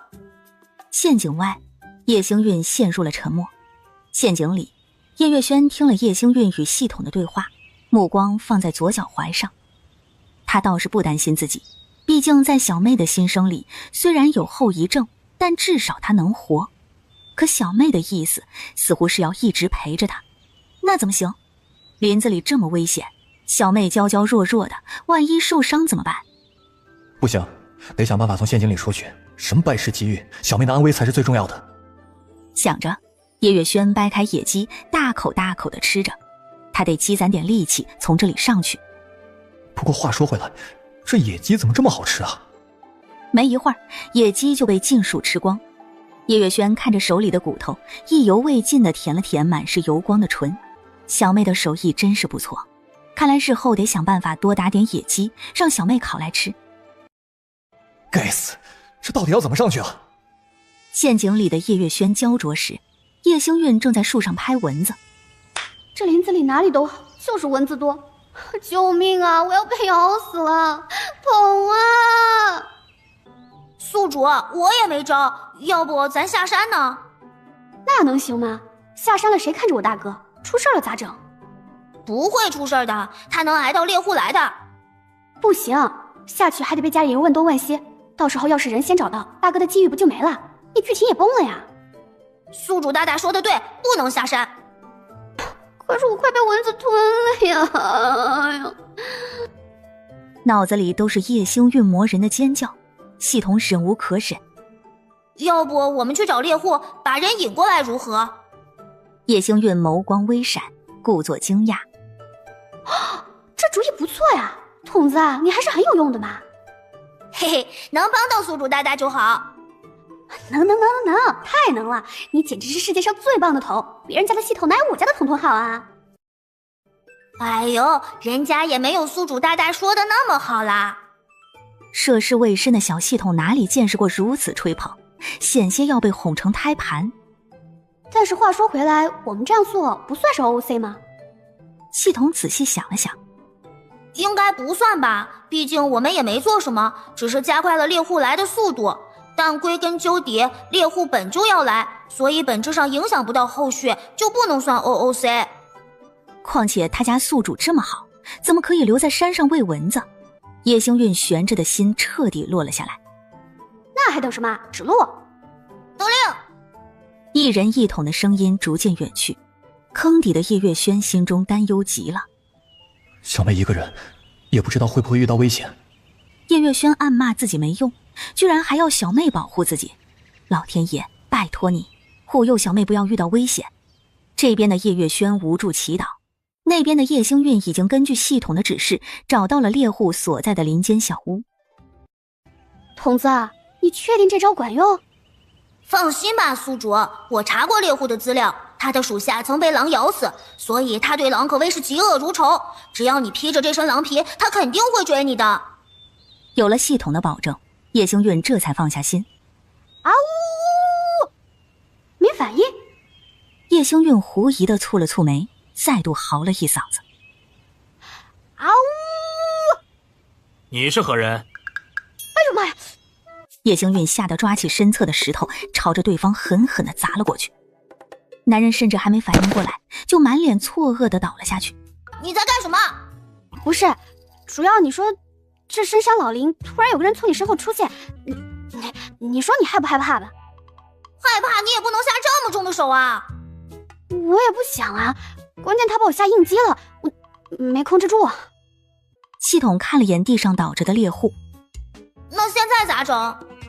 我怎么知道呀？但是话说回来，我砸人是我不对，可你不觉得他弱弱的吗？你那是砸一下吗？要不是人家脑壳硬，现在怕是都凉透了。哎，为今之计，宿主你不如直接把他扛过去，然后弄醒他。谁扛？我吗？难不成还是我吗？哎，好像确实没有别人了哈。叶星韵上前试图扛起猎户，奈何原主的力气不大，加上他之前又是杀狼又是来回走的，耗费了不少的体力。算了，叶星韵咬了咬牙，抓起猎户的双腿，用力地往陷阱处拖。系统看着东磕一下西撞一下的猎户，虽然感受不到疼，但莫名感觉自己好疼是怎么回事？回到陷阱附近时，叶星韵已经累得直不起腰。哎呦我的娘，这人也太沉了。系统看了眼满头包的猎户，哎呦我的个亲娘啊，这人总算是扛过一劫啊。什么话？我辛辛苦苦把他拖过来，还有什么可扛过一劫的？宿主大大，要不你睁开眼睛看看他呢？我不信你两眼空空。看他咋了？他不好好的吗？我去，他怎么这副德行了？问你呀，你咋把人整过来的？宿主，你心里真的没点数吗？那也不能都怪我呀，我这不是扛不动吗？不过，貌似真的有点惨了。没事儿，我给他上点药，问题不大。说着，叶星韵蹲到猎户的身边，伸手摸索着他身上的药瓶。宿主大大，用人家的药给人家上药，你真不是强盗吗？我也不想，但是我没药，要不你给我？看了眼自己为数不多的积分，其实强盗也不错的，宿主你能给他治伤就已经很不错了。我的宿主真是人美心善呐。哼。叶星韵很快找到了猎户随身携带的药瓶，打开嗅了嗅，是金疮药的味道。没有犹豫，叶星韵直接倒在了猎户的伤口处。焦灼地站在陷阱里，叶月轩不停地探着头看向洞外，试图看清一些。昏迷的猎户眼睫轻颤，悠悠转醒。是谁？猎户正欲仔细看看，眼睛忽然被一只手捂住。你是谁？不是，这货醒的也太快了吧，我还没有擦完药呢。怎么办？我咋跑？宿主淡定，大不了咱再打昏他。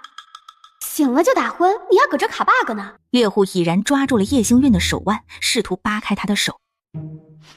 得罪了。趁他松手，这才转身逃离犯罪现场。该死，到底是谁啊？难不成是他仇家？可是为何不要他的命，而是将他带到这山上？这里似乎是他之前挖的陷阱。猎户强撑着站起身，小心翼翼地探头看了眼陷阱。赫然与陷阱里的叶月轩四目相对，心中错愕。猎户上下打量着叶月轩。你是上河村的？您是上次遇到的前辈？想来把他弄到这里的那位，就是想要他救人吧？猎户目光落在叶月轩身上。伤到哪儿没？晚辈的脚使不上力气。你且等等，我去草绳拉你上来。有劳前辈。两人配合着，很快便将叶月轩救出了陷阱。小妹是已经回去了吗？她平安到家了吗？天色已经黑了，小妹路上会不会遇到危险？嘿嘿，这猎户有点子力气在身上吗？小妹还没走，她在哪儿？你怎么了？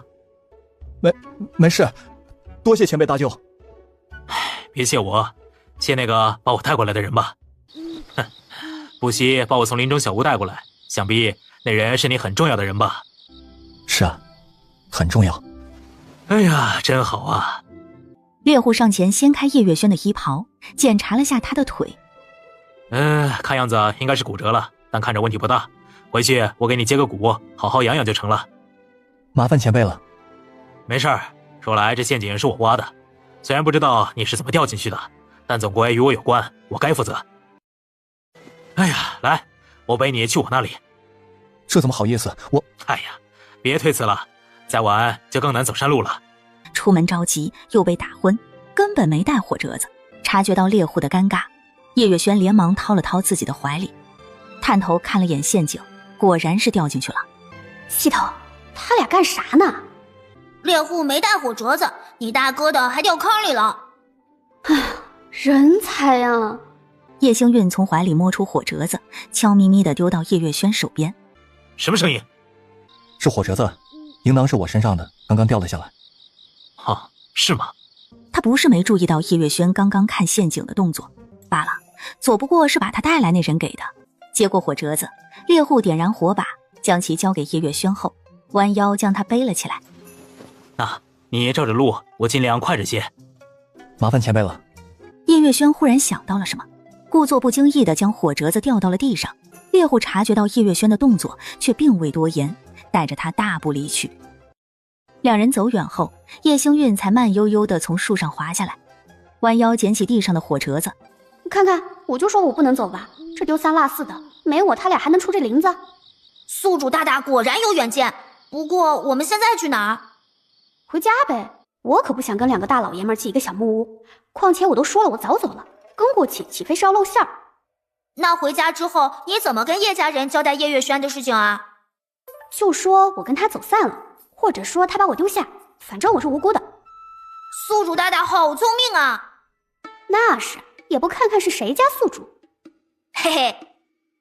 叶星韵慢悠悠地往山下走，到家的时候已然是夜半时分。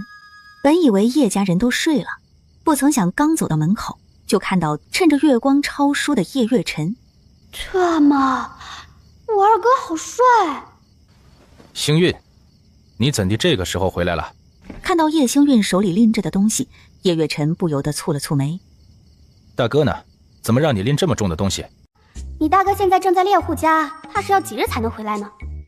心里想着，叶星韵面上却一脸无辜。我不知道呀，大哥说晚些来找我，然后他一直没回来，我就自己回来了。估摸着是被什么事情给绊住了，真是的，怎能把你一个人丢在山上呢？待他回来，我定然收拾他，给你出气。得收拾，不然岂非白白浪费了我辛辛苦苦把猎户拖过去救人的力气？我觉得行。叶星韵走到水井旁，一眼就看到叶月辰抄的书，字写的真好，要不说人家是未来的状元郎呢。叶星韵随手将其拿到一边。这写的老屎字什么东西啊，丑了吧唧的，给我打点水，我要洗洗。要洗澡？是啊，累了一日，不行吗？当然可以，不过凉水不行，你且回房间等等，我烧些热水给你送去。行吧，那你快点。好。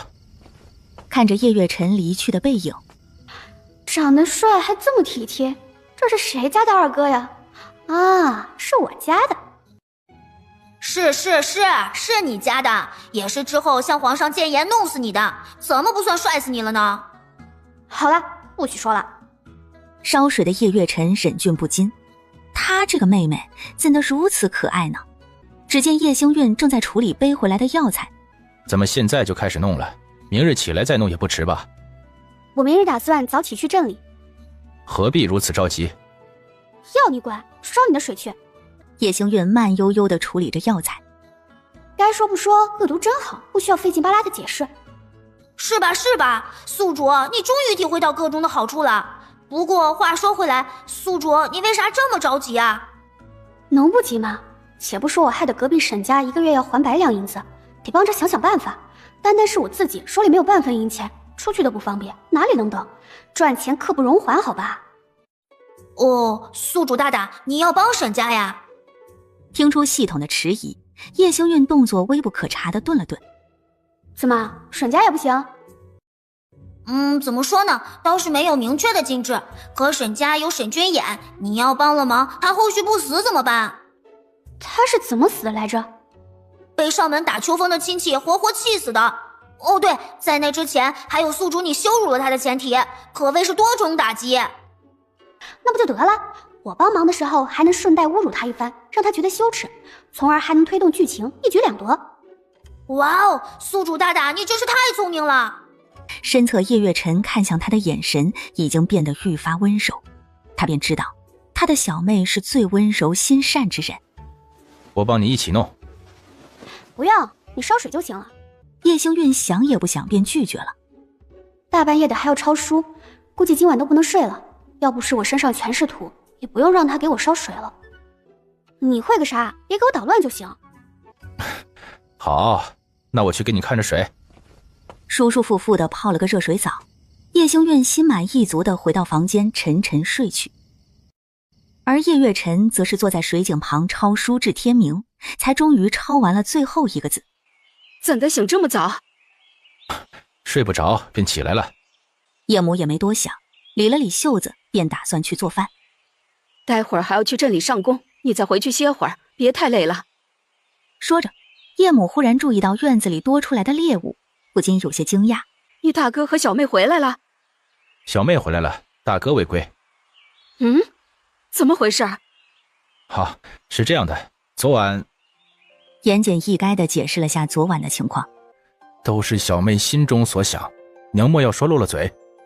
原来如此，不过轩儿没事就好。叶母看了眼叶星韵带回来的药材，正巧你醒着，那就去河边处理下这些猎物。晚些你小妹要去镇里，你就顺便陪她卖了吧。写好。叶母则是回到厨房，掏出白米开始煮粥。既然闺女回来了，自是不能做糙米粥的，更别提她昨日在山上忙了一日，今日还得去镇里，必须要补补。没多久，浓浓的米香味便从厨房传了出来。半梦半醒的叶星韵用力嗅了嗅，真香，好饿。醒了，来洗把脸，水都给你打好了。星韵醒了，正好，粥熬好了，洗了脸就来吃饭。叶父虽然没有说话，但却在默默地处理着叶月辰收拾好的野兔皮。一会儿吃了饭，我陪你去镇上把药材和皮子卖了。至于兔肉和鸡肉，直接让你三哥带去他做工的酒楼，晚些给你带些银子回来，你看如何？明明没什么特别的，叶星韵却莫名觉得鼻酸。要是这一切能一直维持下去，该有多好。叶星韵胡乱地点了点头，捧起水泼到了脸上。宿主大大，你眼睛红了耶！上一边去，我这是昨晚没睡好。哎呦，宿主大大，您是骗不了我的，您分明是被叶家人无微不至的体贴感动了。其实这也没什么不好意思承认的嘛，宿主大大，您不用太害羞的。叶星韵无语。彤彤啊，你有没有听过那样一句话？什么话？知道太多的人都不长命的。可人家只是个系统。知道太多的系统也是要报废的。宿主大大，你想干嘛？我可以不做任务带着你同归于尽。嘤，宿主大大，我错了。滚蛋。好的，嘤。院内听到叶星韵新生的几人，唇角都止不住地上扬着。吃早饭时，叶星韵看了眼自己碗里稠稠的米粥，又看了眼其他人稀汤寡水的粥。怎么不吃啊？叶母见他没动筷，扫了眼空空如也的饭桌，神色多了几分尴尬。是不是光喝粥喝不下呀？晚些娘试着做些腌菜，明日给你下粥可好？没有，我只是有些热，我晾晾。热就慢点吃，不着急。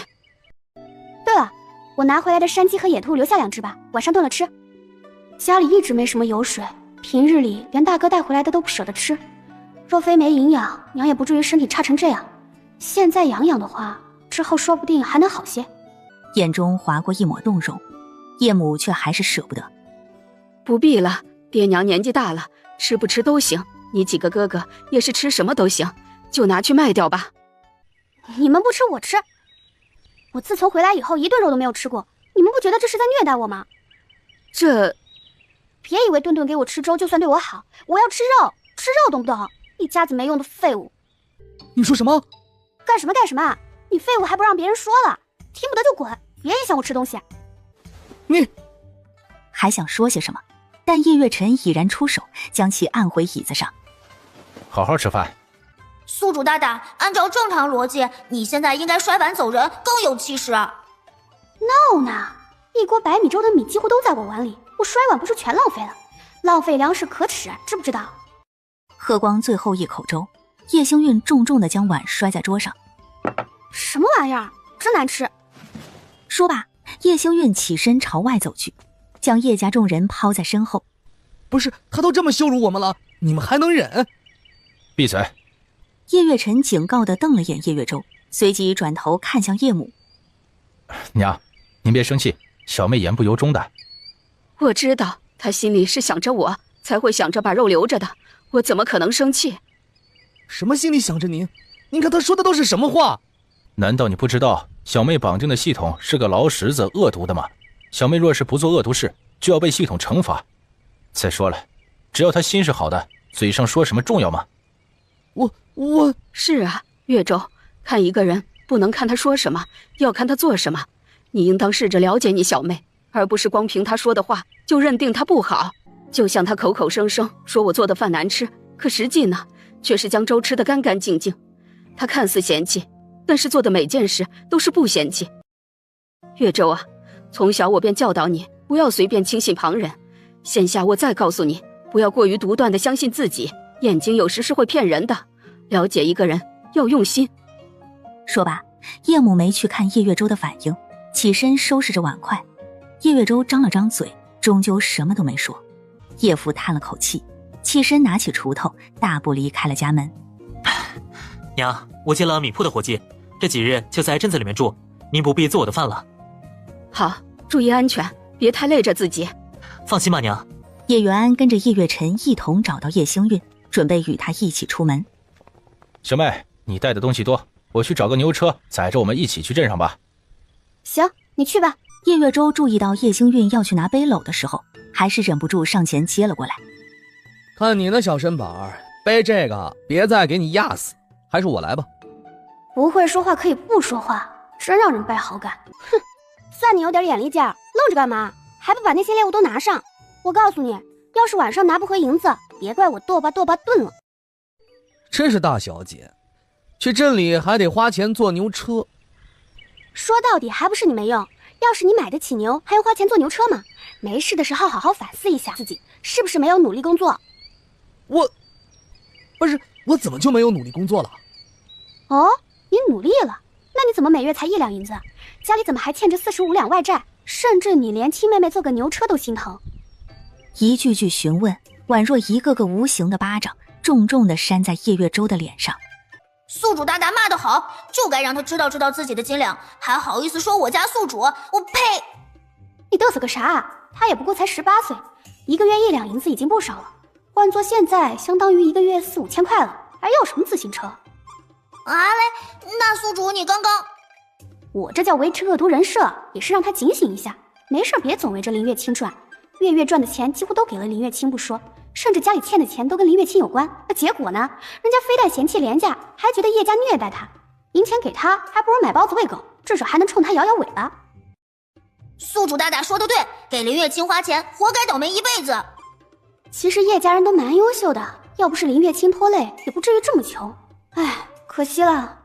全然没有注意到叶月舟有些泛红的耳垂，原来叶星韵心里是这样想他的，并非嫌弃，而是心疼。他一定要努力考取功名，让小妹重新过上千金小姐的日子。虽说现在他没有钱，但他会努力赚钱，绝对不让小妹再为生计发愁。在众人各异的心思中，牛车终于来到了青云镇。东西给我吧，我陪你去集上卖。你不上工了？啊，我不急，稍晚一些去也没关系。不用了，我自己去就行。况且我打算先去药铺，你们都去上工就是。稀奇了，宿主大大，你居然宁愿自己背着这么重的东西，也不要叶月辰跟着。废话，我还打算随便逛逛，找找赚钱的路子呢。他跟着我的话束手束脚，怪不方便呢。叶月辰伸出的手顿了顿，到底还是帮着他背好背篓。那也好，我们几个上工的地方你应当知道，若是有事情，便直接来找我们，千万别硬扛。知道了，啰嗦死了。叶星运转身朝着镇上的药铺走去。二哥，你就由着他自己胡闹。小妹努力赚钱是为了咱们家，你怎么能说她是胡闹呢？她一个千金大小姐，平日里大门不出二门不迈的，能卖明白东西吗？放心吧，小妹不是看上去那么简单的。你怎么能确定？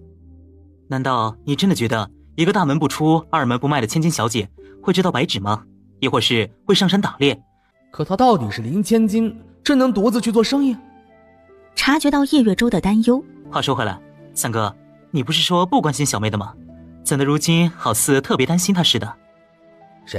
谁担心她？你别瞎说，你们爱管不管。我是要去上工了。说罢，叶月舟转身逃也似的朝着酒楼走去。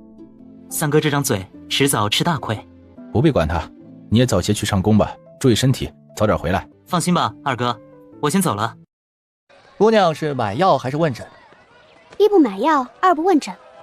若是为了铺子，那大可不必开口，我不会卖的。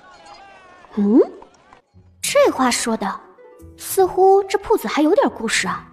你误会了，我是想问你这里收不收药材？药材？白纸？看这模样品质上乘。姑娘，你这是哪里来的？大哥，我卖药材你还要问来历，这不地道吧？啊，抱歉，是我过于失礼了。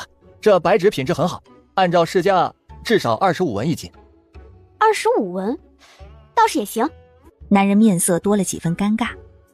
那个，我想你应当是误会了，我不收。玩呢？不收你磨磨唧唧半天，还给价格？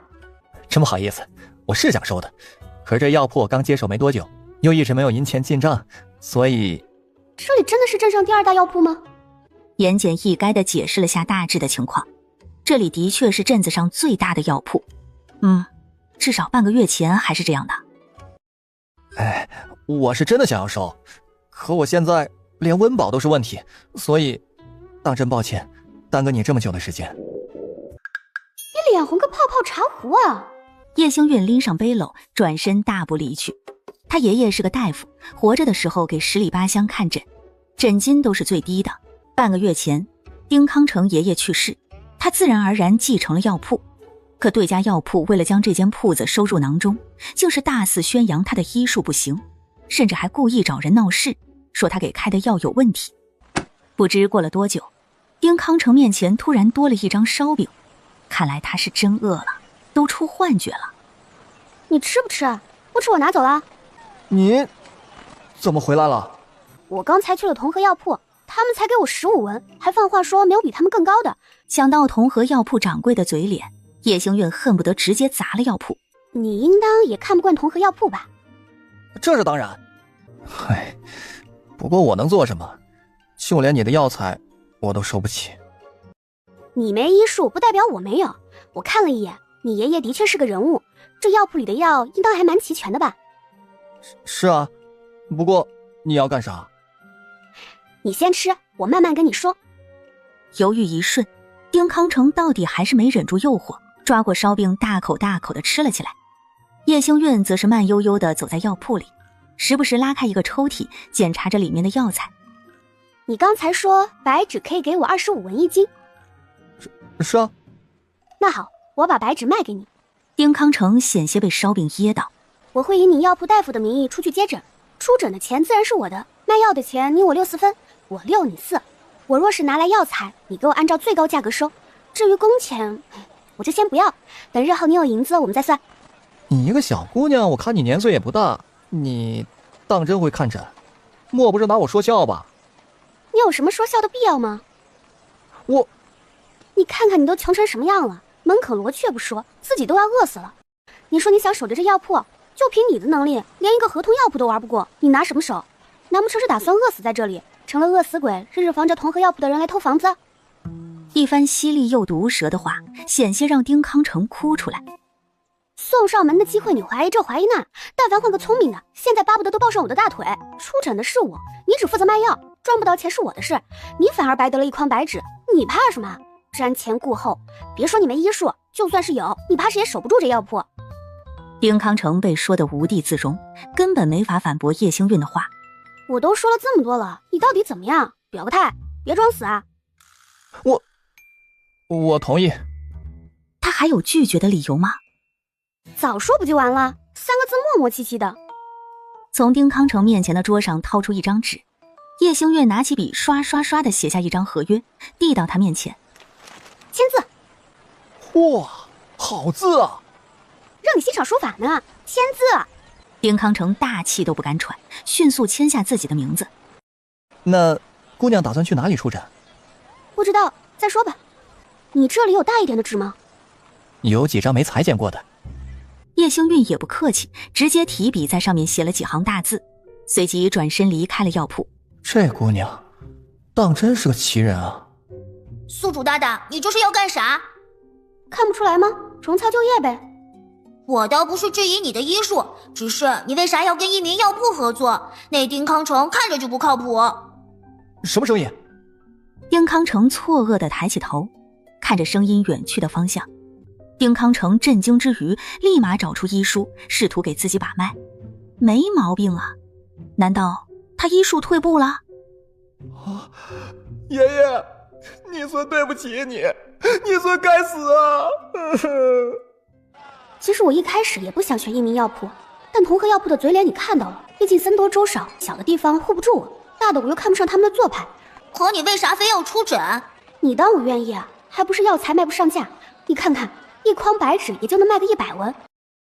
可是宿主，我觉得你这么年轻，当大夫估计也没多少人信吧？这就看命了，毕竟治病救人讲究的也是缘。思索间，头顶多出一片阴凉。姐姐，你要买点兽皮吗？宿主，你中病毒了！这软萌的妹子是谁？把她霸气的宿主还回来！滚一边去，别打扰我忽悠，呸，打扰我做生意啊！这才是我的宿主大大。懒得搭理系统。姐姐，这都是自家打来的猎物，手工剥的皮子，可好了。哎呦，你这妮子的嘴倒是挺甜的。来，给我看看是什么皮子。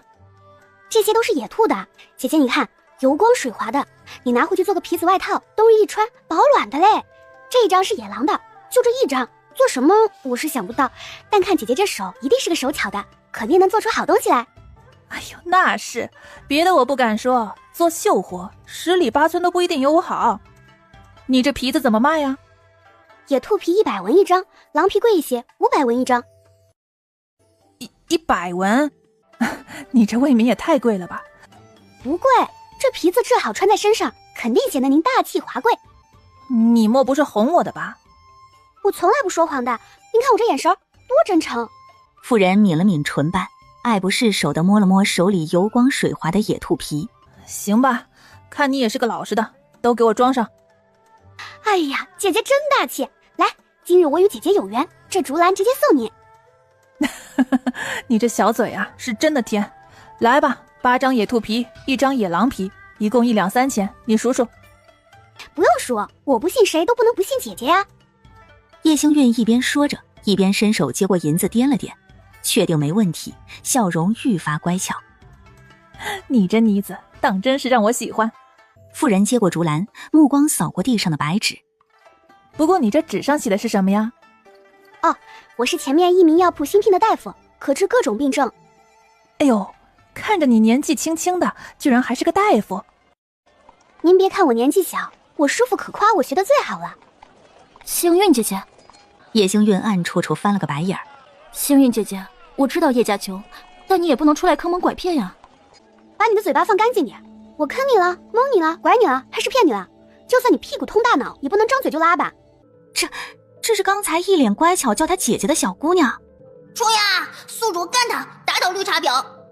林星月，刚回叶家几日，怎能变得如此粗俗？林家教你的教养呢，都到狗肚子里了。首先，教养是要给有教养的人。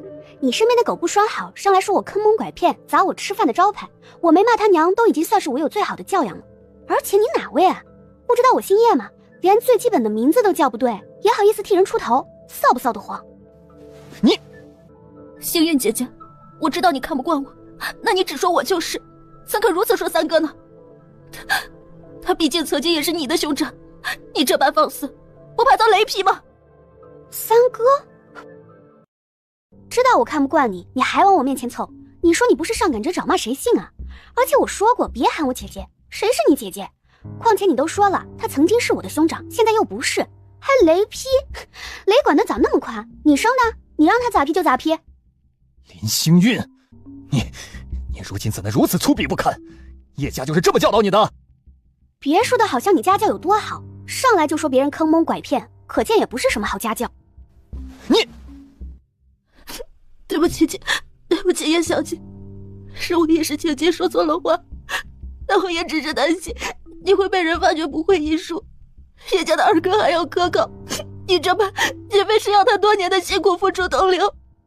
对啊，林星运，你会不会医术别人不知道，我会不知道？月清也是为了你考虑，你不是好人心便算了，怎能还能如此折辱他？你知道个锤子！整日不是招猫就是逗狗，你多少烂事都是我替你顶的罪，你心里没点数吗？还有你，我说你是吃饱了事情没饭做吗？整日就看着叶家的事情，这么放不下，你倒是回叶家呀！装什么呀？吃着锅里看着盆里的，狗都没你这么贪。林月清脸色一白，林星运，月清只是好心，你不要太过分。我再说一遍，我姓叶。还有，我不需要他好心，叶家也不需要，管好他自己就行了。你这铁了心，日后都不打算回林家了？明明前几日送他回去的时候，他还哭哭啼啼的不肯，甚至母亲都于心不忍，说实在不行，隔段时间他长了教训再接回来。回林家？眼角余光注意到脸色愈发苍白的林月清，是回去做什么？你们家人可是把我当罪人，什么事都不信我，我回去受委屈吗？谁把你当罪人了？你是我妹妹。闻言，林月清身侧的手骤然紧握成拳，脸色也愈发难看。可别，如果我没有记错，把我扔出门的就有你吧？现在想到我是你妹妹了，可笑不可笑？那不是因为你欺负月清吗？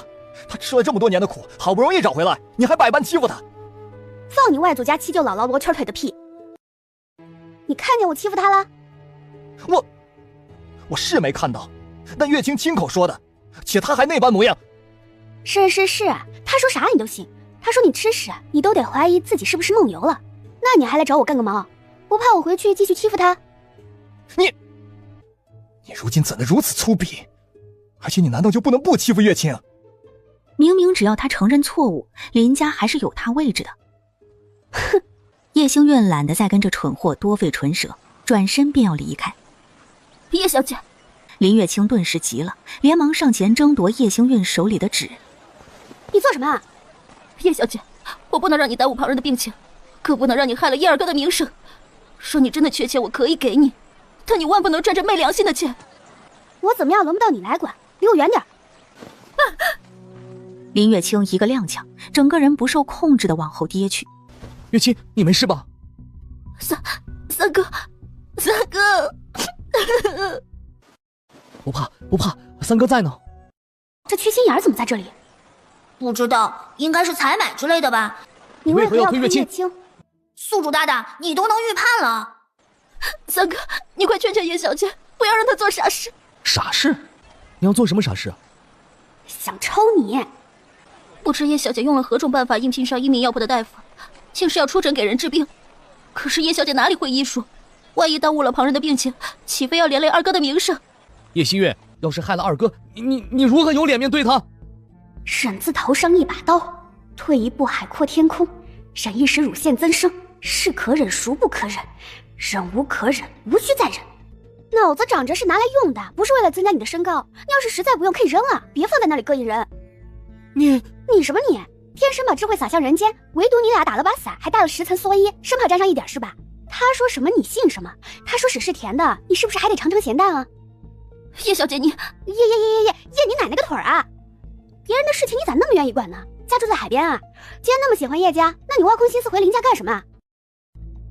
我哭，一天天的就知道哭，这点子福气都让你哭没了。你那么愿意哭，要不明儿直接给人去哭丧得了，免得埋没了你的才能。叶星宇，你不要太过分。我就过分了，咋的？你还想咬我不成？儿啊，我的儿，谁能救救我儿子？只见一妇人抱着一个约莫10岁的男童往外跑，叶星运一眼就看出那孩子是被异物卡到了，当即上前2步。把孩子给我。你是何人？我是大夫。如此年轻，你真的可以？别废话了，想救你儿子就赶紧的。叶小姐，这孩子明显情况不对，你怎敢拿来开玩笑？叶小姐，你不想给你儿子收尸，就把他给我。妇人瑟缩了下，到底还是将孩子递了过去，将男童翻过身，从背后抱住他，双臂环绕在其腰部，双手握拳交叠，快速向上向内猛烈冲击男童的腹部。就见男童哇的一声吐出一颗大枣。恩人呐！说着，妇人作势要跪，叶星韵连忙眼疾手快地扶住了他。别来这套，我是收钱的。是，瞧我这个脑子，您要多少银子，我这就去给您拿。我这没上门也没开药，你便给个10文看诊费得了。10文？童啊，我要跪了？不会吧，正常去医馆看诊就是这个价格呀，而且还是最普通的大夫，要是名声大点的都得5两起。活菩萨呀，今日我真是遇到活菩萨了，您救了我儿一命，才收10文，此前我还不信你，我真是混账啊！吓我一跳。不算什么，甚至我刚刚的办法你们都可以记一下，家里孩子大人要是被噎到，都可以用这个法子急救。我一定记着。妇人连连点头，从荷包里掏出15枚铜板。家中不富裕，还望姑娘莫要嫌少。说好了10文就10文。叶星韵摇了摇头，多1分都没要。可是你若是真感激我，就帮着宣传宣传。我如今在一名药铺挂名，有任何疑难杂症都可以找我。我一定宣传。笑着揉了揉男童的小脑袋，嘲讽地睨了眼已经傻眼的叶月舟，转身离去。三哥，你快去拦着叶小姐，这次是凑巧她的方法有用，万一碰到其他病症，她给人诊治出问题了怎么办？这……回过神的叶月舟显然有些犹豫。三哥，难道你不信我吗？还是说，你觉得我会害叶家？你别急，我这就去追他。看着叶月舟离去的背影，林月清眼底迅速划过一抹狠戾。月清，林月清心中顿时咯噔了下，竟是忘了林宇泽还在，牵强地扯了扯唇角。三哥，三哥，你对谁都能叫得如此亲热？不是的，只是我刚回家不久，一时间没有改过来。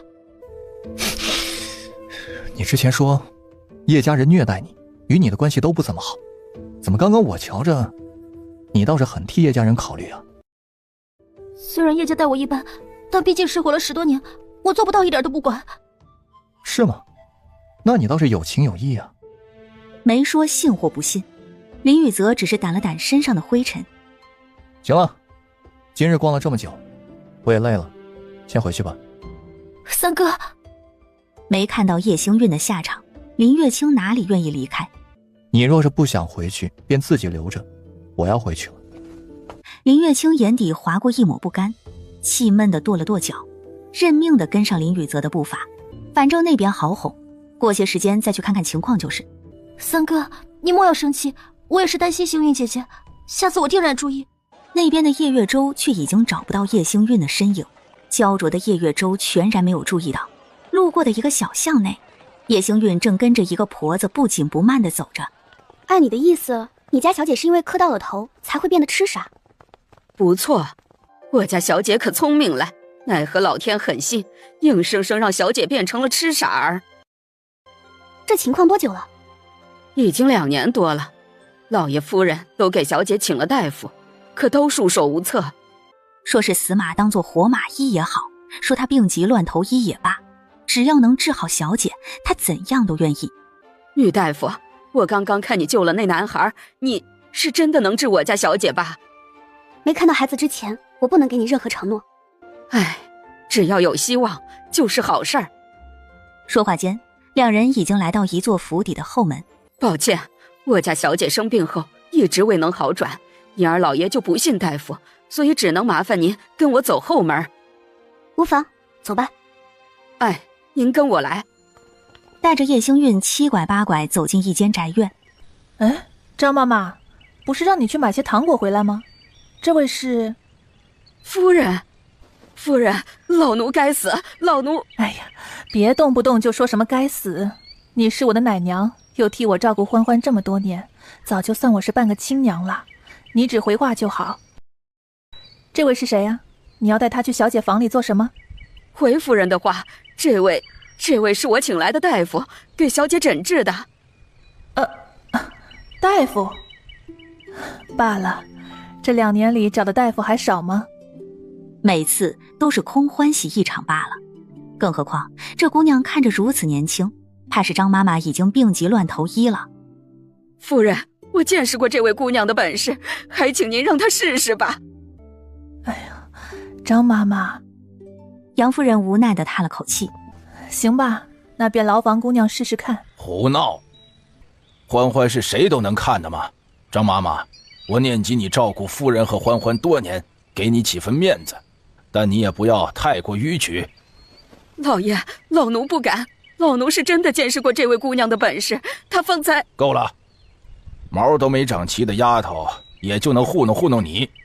我不知你哪里听到我家在找大夫的消息，但你这种骗子我见多了，赶紧滚！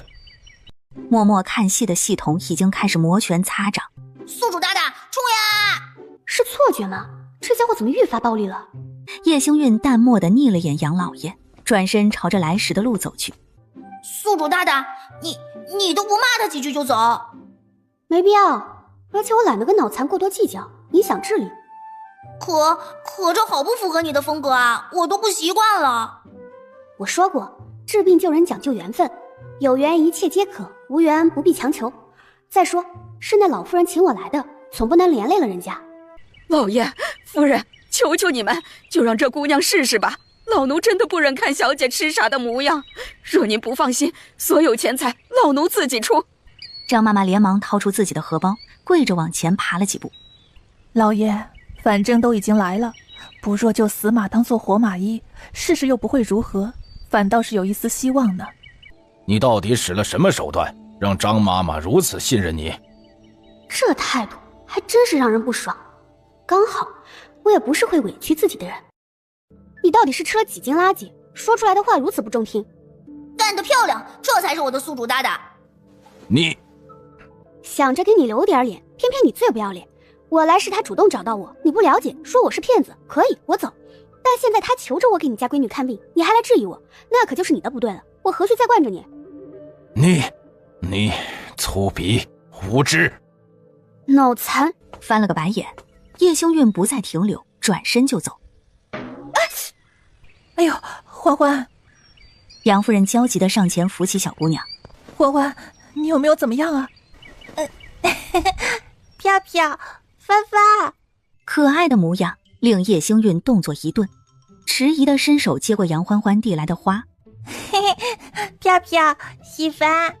见状，杨老爷的神色缓和了几分，杨夫人忍不住抹起了眼泪。让姑娘见笑了。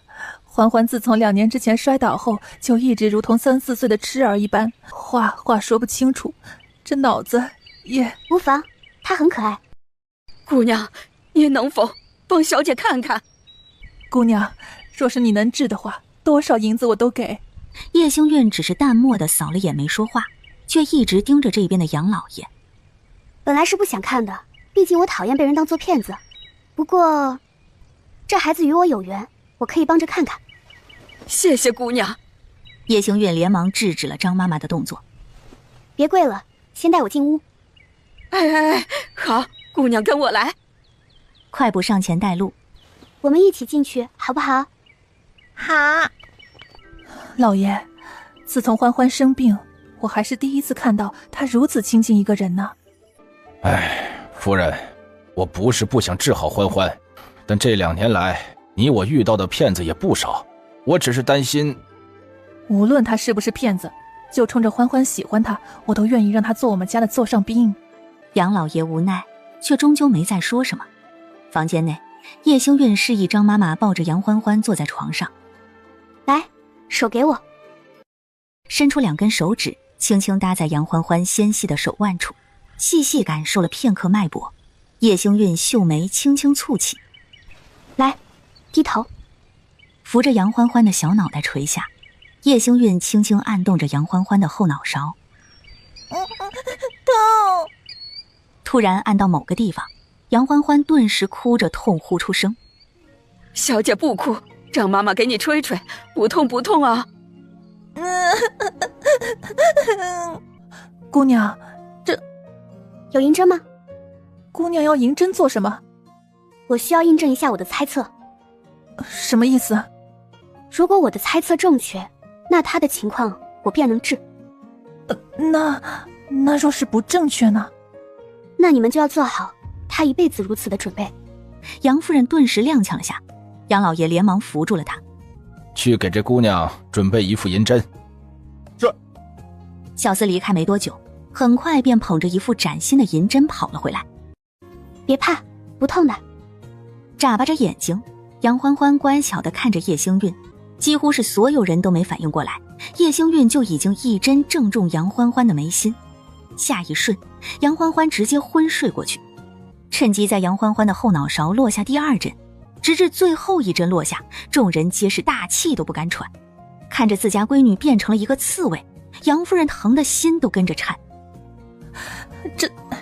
这就好了？没有回答，叶星韵只是轻轻拔下杨欢欢眉心的银针，杨欢欢便清醒过来，茫然地眨了眨眼睛。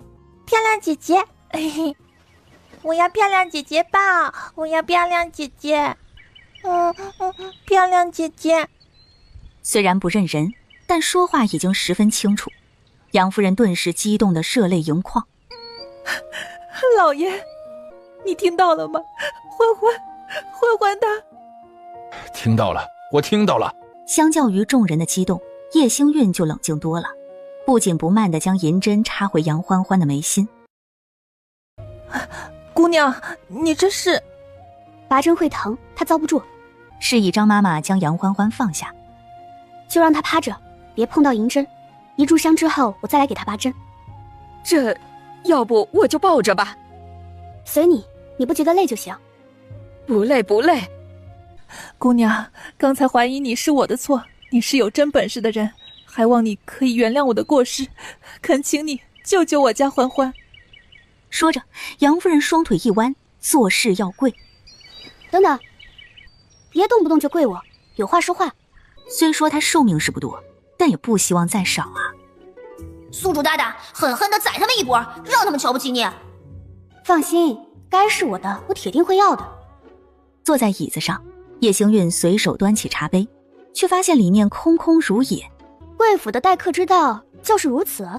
刚刚的确是杨某狗眼看人低，还望姑娘不要同我一般计较，救救我可怜的女儿。说着，杨老爷朝着叶星韵深深地鞠了一礼。好说，毕竟我也不是什么小气的人。端起茶杯抿了口。不过我丑话说在前面，我的治疗费可贵了。没问题，只要您能治好小女，多少银子都可。杨老爷掏出一张100两银票放在桌上。你女儿是脑袋受损，血块压迫神经导致智力缺陷，我会给她施针，让她脑中的血块消散，届时她自然就能恢复如常了。因着她年纪小，我7日来施一次针，约摸3次也就差不多了。叶星韵不疾不徐的报价。每次施针100两，开的药你们自己买，同时这副银针我要带走，有问题吗？没有。这个价位能治好他的女儿，简直就是他占了天大的便宜。很好。叶星韵起身来到书桌后，执笔沾墨。一会儿你让人去益民药铺抓药，每日1副，3碗水煎成1碗，给他服下。益民药铺？镇上最好的药铺不是同和药铺吗？我是益民药铺的坐诊大夫。啊，原来如此，我醒得了。宿主大大，你这赚钱的速度也太快了吧！100两这就进账了，还白得一副品相不错的银针。这算什么？我这都算良心价了。若非答应了神医婆婆要以救人为本，我直接开个天价出来。这还良心价？乖乖，如果我不是系统，我都想跟宿主你学医了。直到一炷香的时间过去，上前给杨欢欢拔了针。眉心的银针拔掉没多久，杨欢欢便迷迷糊糊醒了过来。杨夫人满心期待地唤了一声：“欢欢啊，欢欢，喂！”姑娘，真是谢谢你，你就是我杨家的大恩人，我简直是不知道要如何感谢你了。别，银货两讫，你不欠我的，不必如此客气。叶星运收好银针和银票，记得给他抓药，我7日后再来。期间若有事情，也可以去上河村叶家来找我。哎，张妈妈，你送送叶姑娘。好，叶姑娘，跟我来吧。有劳。从杨府离开后，叶星运并未急着回家，而是回到了集市上。布料买，调味料买，糕点买，猪肉买。叶星运几乎是报复性的消费着，凡是想要的通通收入囊中。不多时，叶星运2只手就已经挂得满满当当。宿主大大，你这副样子，说是要去逃难我都信。没办法，人一旦突然有了钱，就会忍不住报复性消费。可你有没有想过你要怎么回家？这种时候当然是要找免费劳动力了。系统疑惑之际，就看到叶星运来到了镇上唯一的一间书房门前。还得是你呀，宿主大大。那是，学着吧你。怎么好像听到小妹的声音了？狐疑抬眸，赫然看到门口拎着大包小裹的人儿。小妹，你怎么来了？还买了这么多东西，快给我拿着。赚了点银子，就随便买了点。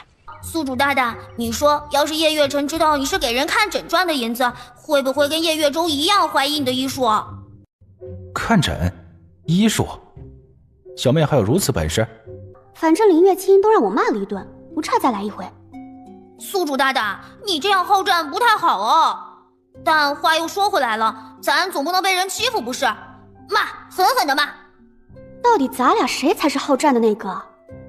林月清，叶月舟，看来今日又发生了不少的事情。来，坐这里，喝点水歇歇。你啥时候下工？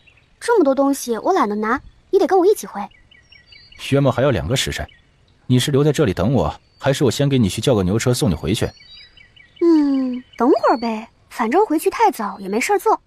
叶星运随手拿起桌上的一本书，翻开看了眼，乖巧的模样，看得叶月辰唇角不自觉微微上扬。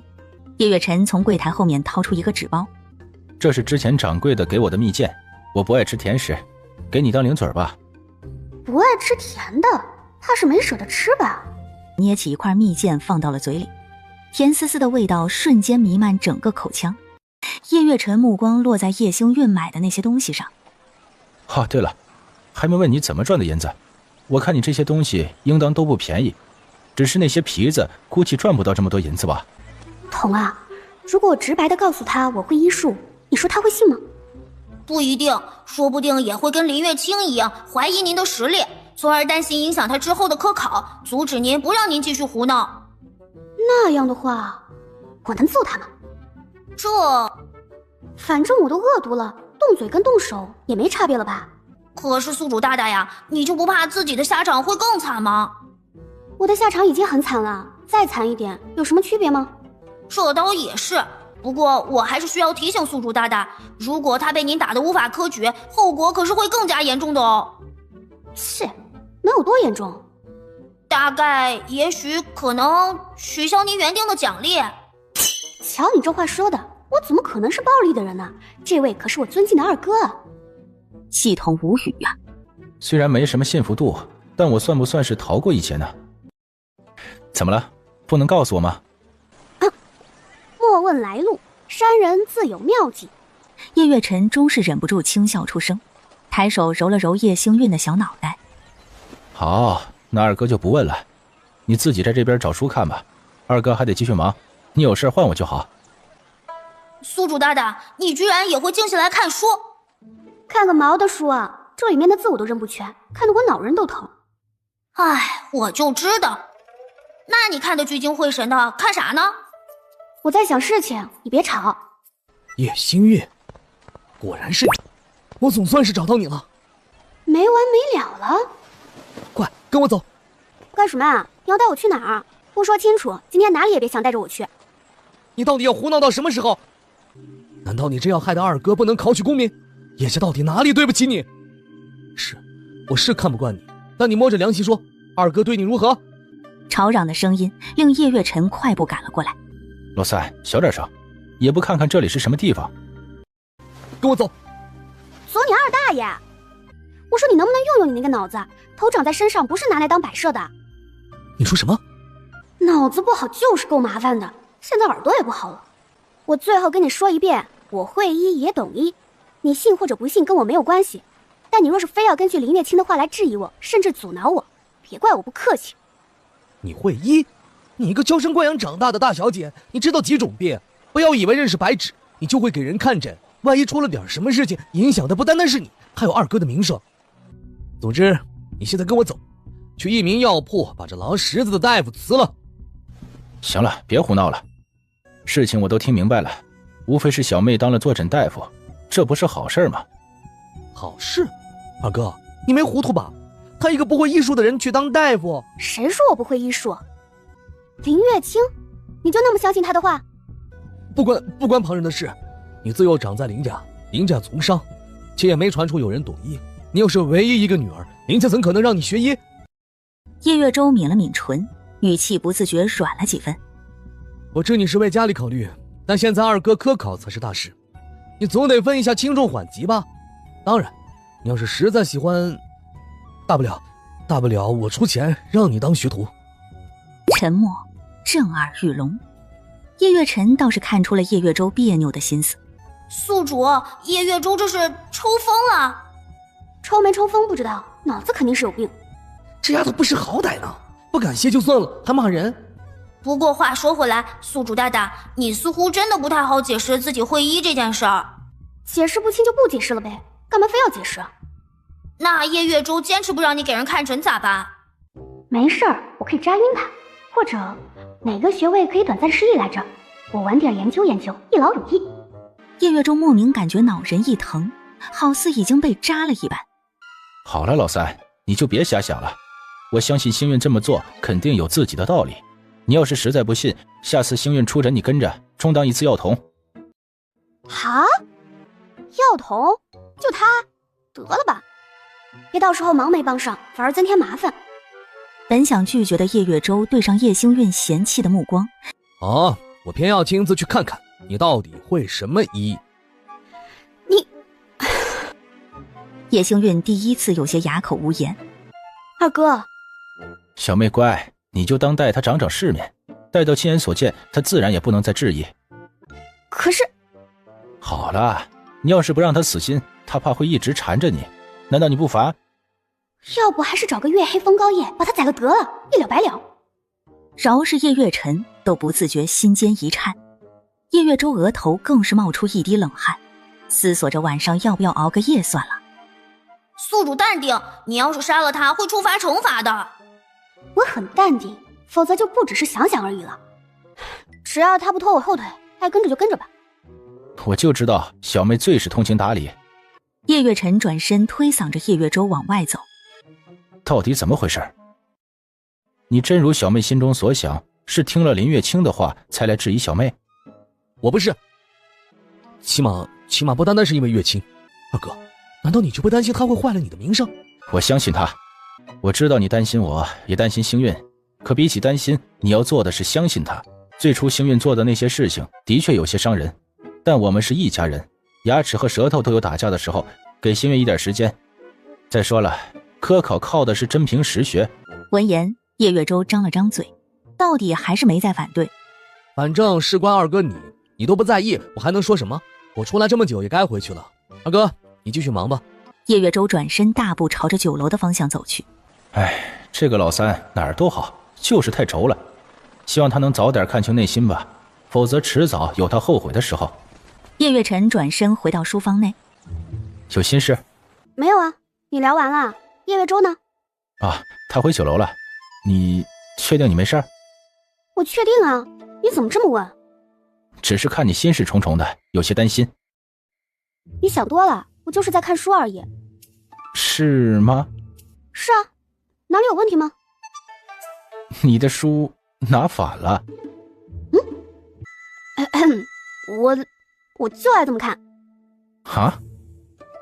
你不懂，这是一种新式的看书风格，倒着看别有一番滋味。小妹是把我当成老三那个缺心眼来忽悠吗？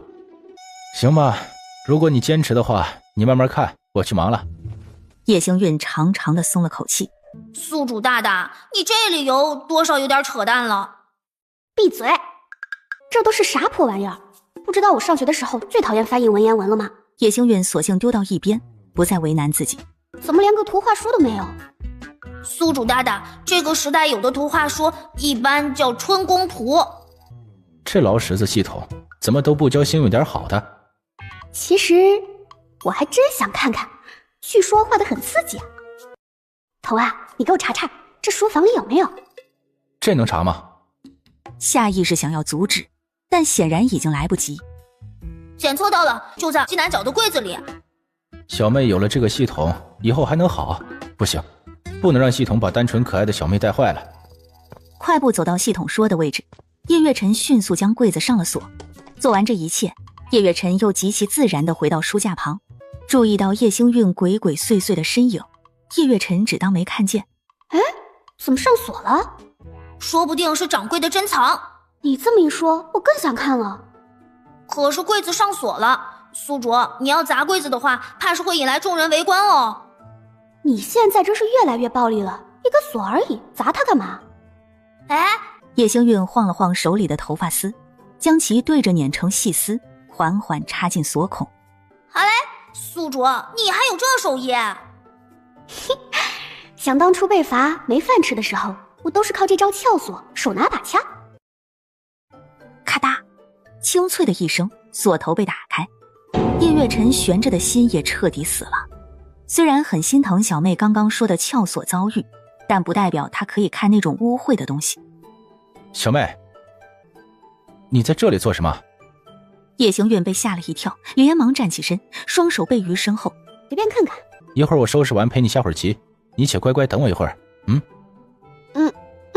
好。直到叶星韵的身影消失不见，叶月辰才堪堪松了口气。还好阻止的及时，没让小妹碰到那阿杂之物。嚯，宿主大大，你的手也太快了，居然真的拿到了！天哪，叶月辰恨不得去将图册拿回来，可若是这样，怕是也会暴露自己听到他心声的事情，主要是直接要，他也担心会伤到小妹的脸面。害人的玩意儿，不行，他得想办法拿回来。随手将拿到的图册丢进了空间里，看肯定是要看的，但不急于一时。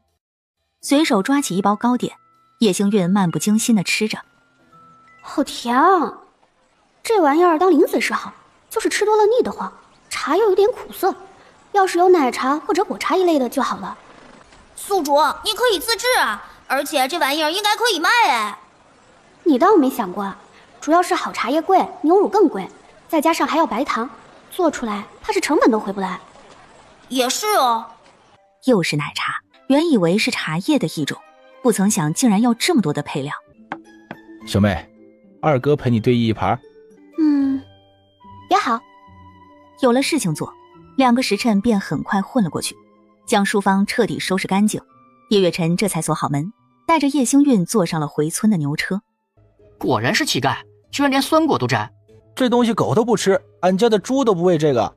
听到这话，小女孩脸上多了几分难堪，默默地将酸果抱得更紧。我最看不起浪费粮食的了，所以只要你当着我们的面把这些酸果都吃了，我就放了你们，如何？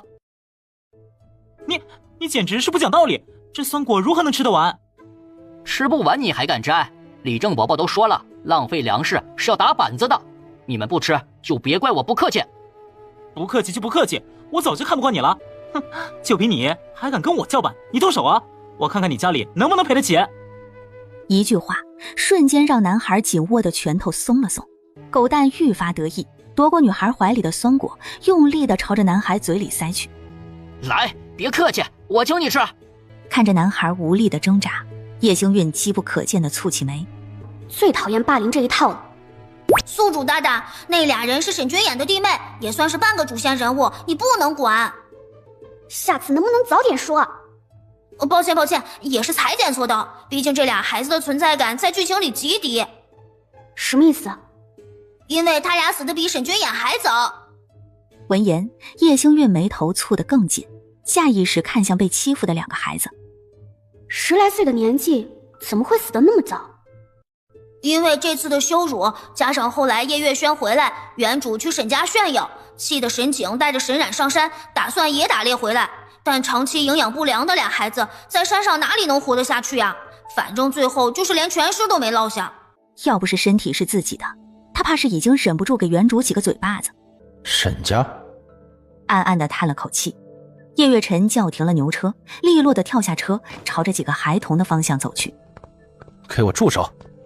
狗蛋为首的几个孩子心中一慌，连忙丢开沈景，逃也似的离开了。你们俩没事吧？谢谢叶二哥，我们没事。沈景弯腰捡起地上的酸果。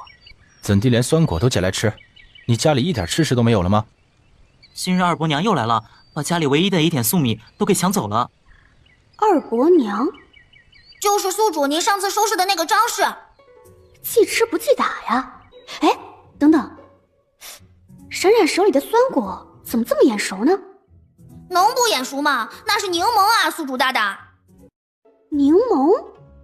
叶星运瞬间来了精神，直接从牛车上蹦下来，直奔沈家兄妹。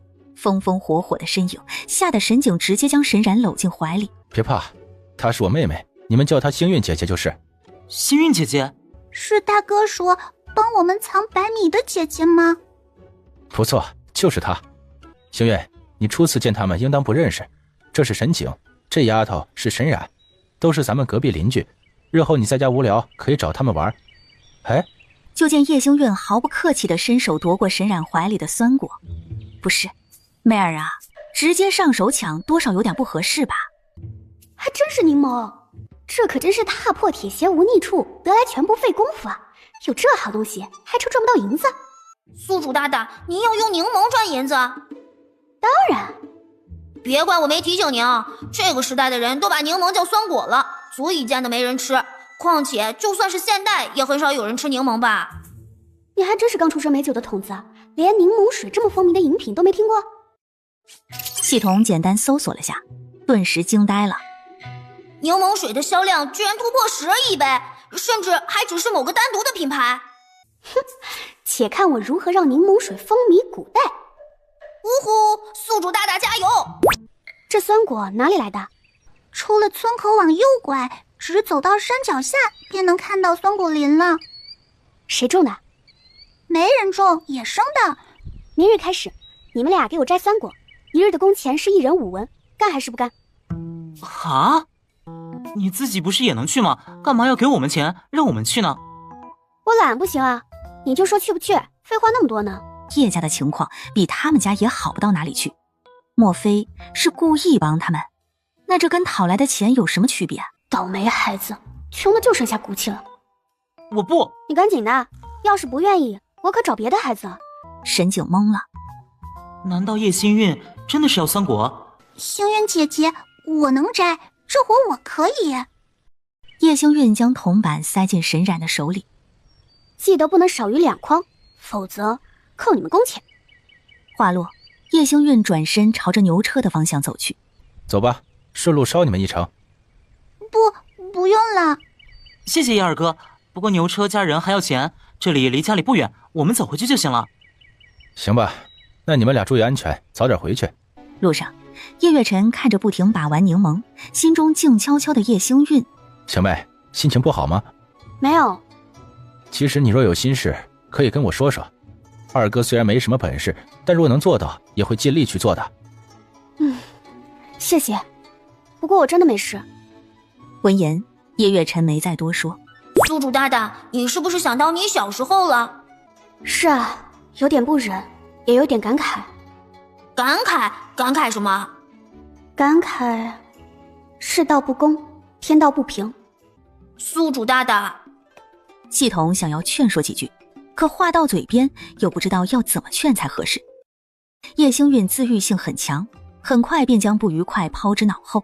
话说回来，我还得研制一下制冰之法，毕竟柠檬水没冰就没有灵魂了。制冰？小妹竟然会制冰？若是真的，那小妹日后莫说要赚银子，仅一个制冰之法就足以发家致富了。只是不知小妹是否会愿意将制冰之法传出去，若不愿意的话，恐怕日后的安危会是个大问题。看来他必须要尽快攒银子参加科举，务必要考取功名，才可以保小妹周全。不等深思，牛车已经停在了家门口。星月，你总算是回来了，怎么样啊？去镇上顺利吗？有没有被欺负？心中暖意丛生，叶星月面上却一副不耐的神情。瞎操心，谁能欺负我呀？娘，你就放心吧，小妹可能干了。你看，这些都是她赚银子买的。这么多东西，星运啊，你干啥赚这么多银子啊？就赚钱的活呗。因着担心叶母会像叶月舟一样，叶星运并未多说。这些布料您和爹还有几个哥哥的，您看着做。至于那些肉，别舍不得吃，没了再买就是。掏出一锭银子塞进叶母手里。这个是我交的家用，没了你再跟我说。记得顿顿我都要吃白米和肉，别总拿破野菜糊弄我。这足足有10两重。星运到底是如何做到的？莫不是做了那些危险的活计？星运，娘，阻止了他想要去找叶星运的脚步。月晨，这……您别担心，我虽也不确定，但好像是星运给别人看诊赚的。看诊？星运还会医？听他心中所言，的确如此。天哪，他的女儿也太优秀了。不仅如此，女儿心中还有这个家，有她这个娘，她是积了多少福，才会有如此的女儿。娘，小妹聪慧伶俐又惦着您，应该高兴才是啊。是啊，我高兴，可我总是忍不住想，她到底经历了什么？明明生活在林家那种富户，却会如此多的生存本领。难不成是林家对她不好吗？娘莫要多心，说不定只是妹妹勤奋好学而已。也有道理。叶母掏出帕子擦了擦眼角。行了，你把这些吃食给我，我去做饭。星运辛苦一日，可得吃些好的。至于那些布料，你都送到我房里。晚些我把星运的衣服做了，再给你们做。辛苦娘了。目送叶母进了厨房后，叶月辰继续忙活着。布料和针线放在爹娘房里，零嘴归类好，都放在小妹的房间。笔墨纸砚，这是给我的吗？小妹，你愣着干嘛呢？赶紧把东西放好，过来帮我干活。啊？哦，小妹，这笔墨纸砚是给我的？不然呢？家里还有别人用吗？果然是给他的。叶月辰只觉得心跳都乱了几拍。小妹，你放心，二哥定不负你的期望。他一定会考取功名，让小妹过上幸福无忧的日子。叶星运茫然地眨了眨眼睛，没太理解叶月辰的意思。什么期望？我说啥了？会不会是他误以为你在嘲讽他考不上功名，用不起这么好的宣纸，所以打算奋发图强，让你看看他的本事？不至于吧？宿主，您不能大意，难道你忘了你这2日对林月清的所作所为了吗？叶月辰表面虽然没说什么，但他心里肯定是介怀的，你不能被敌人迷惑呀。你说的对。他得时刻牢记，眼前的这一家子人都是想要他小命的人。这破系统怎么如此不招人喜欢？先前带着小妹不学好，现在又给小妹灌输这种言论，难怪小妹之前如此抗拒我们，原来都是这劳什子系统的挑拨。不行，必须得想个办法，让小妹相信我们才是对她最好的。那什么破系统的话绝对不能听。小妹，你有何事需要我做？你去茅厕附近帮我铲些土回来。啊什么啊，赶紧的。叶月辰照做，罢了，就当陪孩子玩了。娘，家里有没有草木灰和不用的大锅？草木灰可以现烧，大锅咱家就一个。算了，你让二哥给我烧点草木灰，我去隔壁借个锅。哎，等等。就见他从一个熟悉的布袋子里舀出1碗白米，又伸手想要拿2枚鸡蛋，可犹豫一瞬，叶母最终还是缩回了手。那鸡蛋是闺女买回来的，还是不要轻易送人了。星运，麻烦你顺带帮娘把米带给你沈姨，行不？叶星运上前拿出10个鸡蛋装碗里。家里又不是没有，抠抠搜搜的干啥？叶星运转身朝着隔壁走去，他闺女还真是个嘴硬心软的人儿。你是？隔壁叶家的，这是我娘让我送过来的。啊，你就是星运吧？我还正想要去你家呢。沈母接过叶星运手里的白米，快速地倒进自家碗里。谢谢。哦对，还有这钱，你拿回去。没有接鸡蛋，沈母掏出铜钱塞进叶星运手里。这是何意？难道你不想让沈景和沈冉帮我摘酸果？不是的，若你想吃，我让他们给你摘些送去，只是顺手的事情。你误会了，我没有施舍你们的意思。我的确需要酸果，而且我要的不是几颗，是很大的量，所以我正式雇佣他们2个帮我干活。可你要酸果做什么？那东西酸得很，不能吃太多。我自有我的用处，你且说接不接这活就是。这……娘，大哥说了，若是幸运姐姐有正用，那找别人还不如找我们。那好吧，明日起我让他们多摘些酸果。叶星运将铜钱塞回神母手里，又将鸡蛋递了过去。这个是我娘给的。不，鸡蛋不能收。收着吧，不过是几个鸡蛋。况且明日摘酸果也算是个力气活，多吃点补补，免得出了事还要赔偿。可是……别可是了，实在不好意思就帮我一个忙。什么忙？我需要一个锅熬制一点东西，用过之后大抵是不能做饭了，所以想问你家有没有不用的锅借我。哦，倒是有一个，你要不嫌弃的话就直接送你好了。不知为什么总觉得这个星运姐姐似乎比月清姐好，尽管她的态度很差。有事？没事干嘛一直盯着我看？谁盯着你看了？啊？奇怪，我不小心说出来了吗？什么意思啊？沈景不明所以地看向叶星运，惊讶发现他并未说话。那他听到的是什么声音？这小子什么眼神？一副见到鬼似的，我很吓人吗？宿主大大，你对自己的认知度如此不清晰吗？我给你个重新组织语言的机会。气瑟瑟发抖，同表示人家说宿主大大最棒最可爱，算你识相。面前的沈景已经彻底懵逼了，不对劲，十分不对劲！救命，他好像不正常了。大哥，我好像病了，我能听到奇怪的声音。别吵，你不是病了？倒霉孩子抽什么风？找到了，就是有些生锈了，你看看可以吗？能用就行。那你就拿去用吧，反正家里也用不着。行，那我先走了。神母转身回到房间，一眼就看到有些呆滞的沈景。小景怎么了？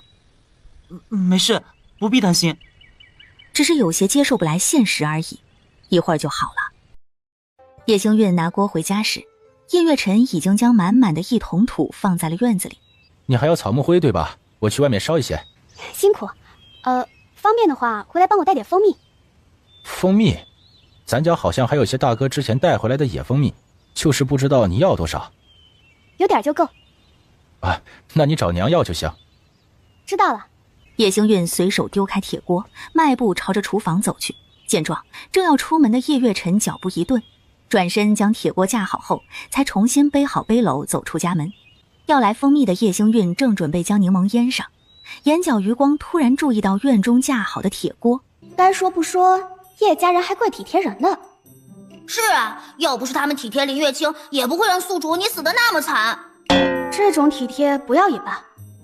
拿出从沈家兄妹手里得到的柠檬，将其切成薄片放在盆里，用擀面杖捣捻几下，再将蜂蜜倒进盆里，用碎布将盆盖了起来。柠檬腌制好，接下来就要制作消食了。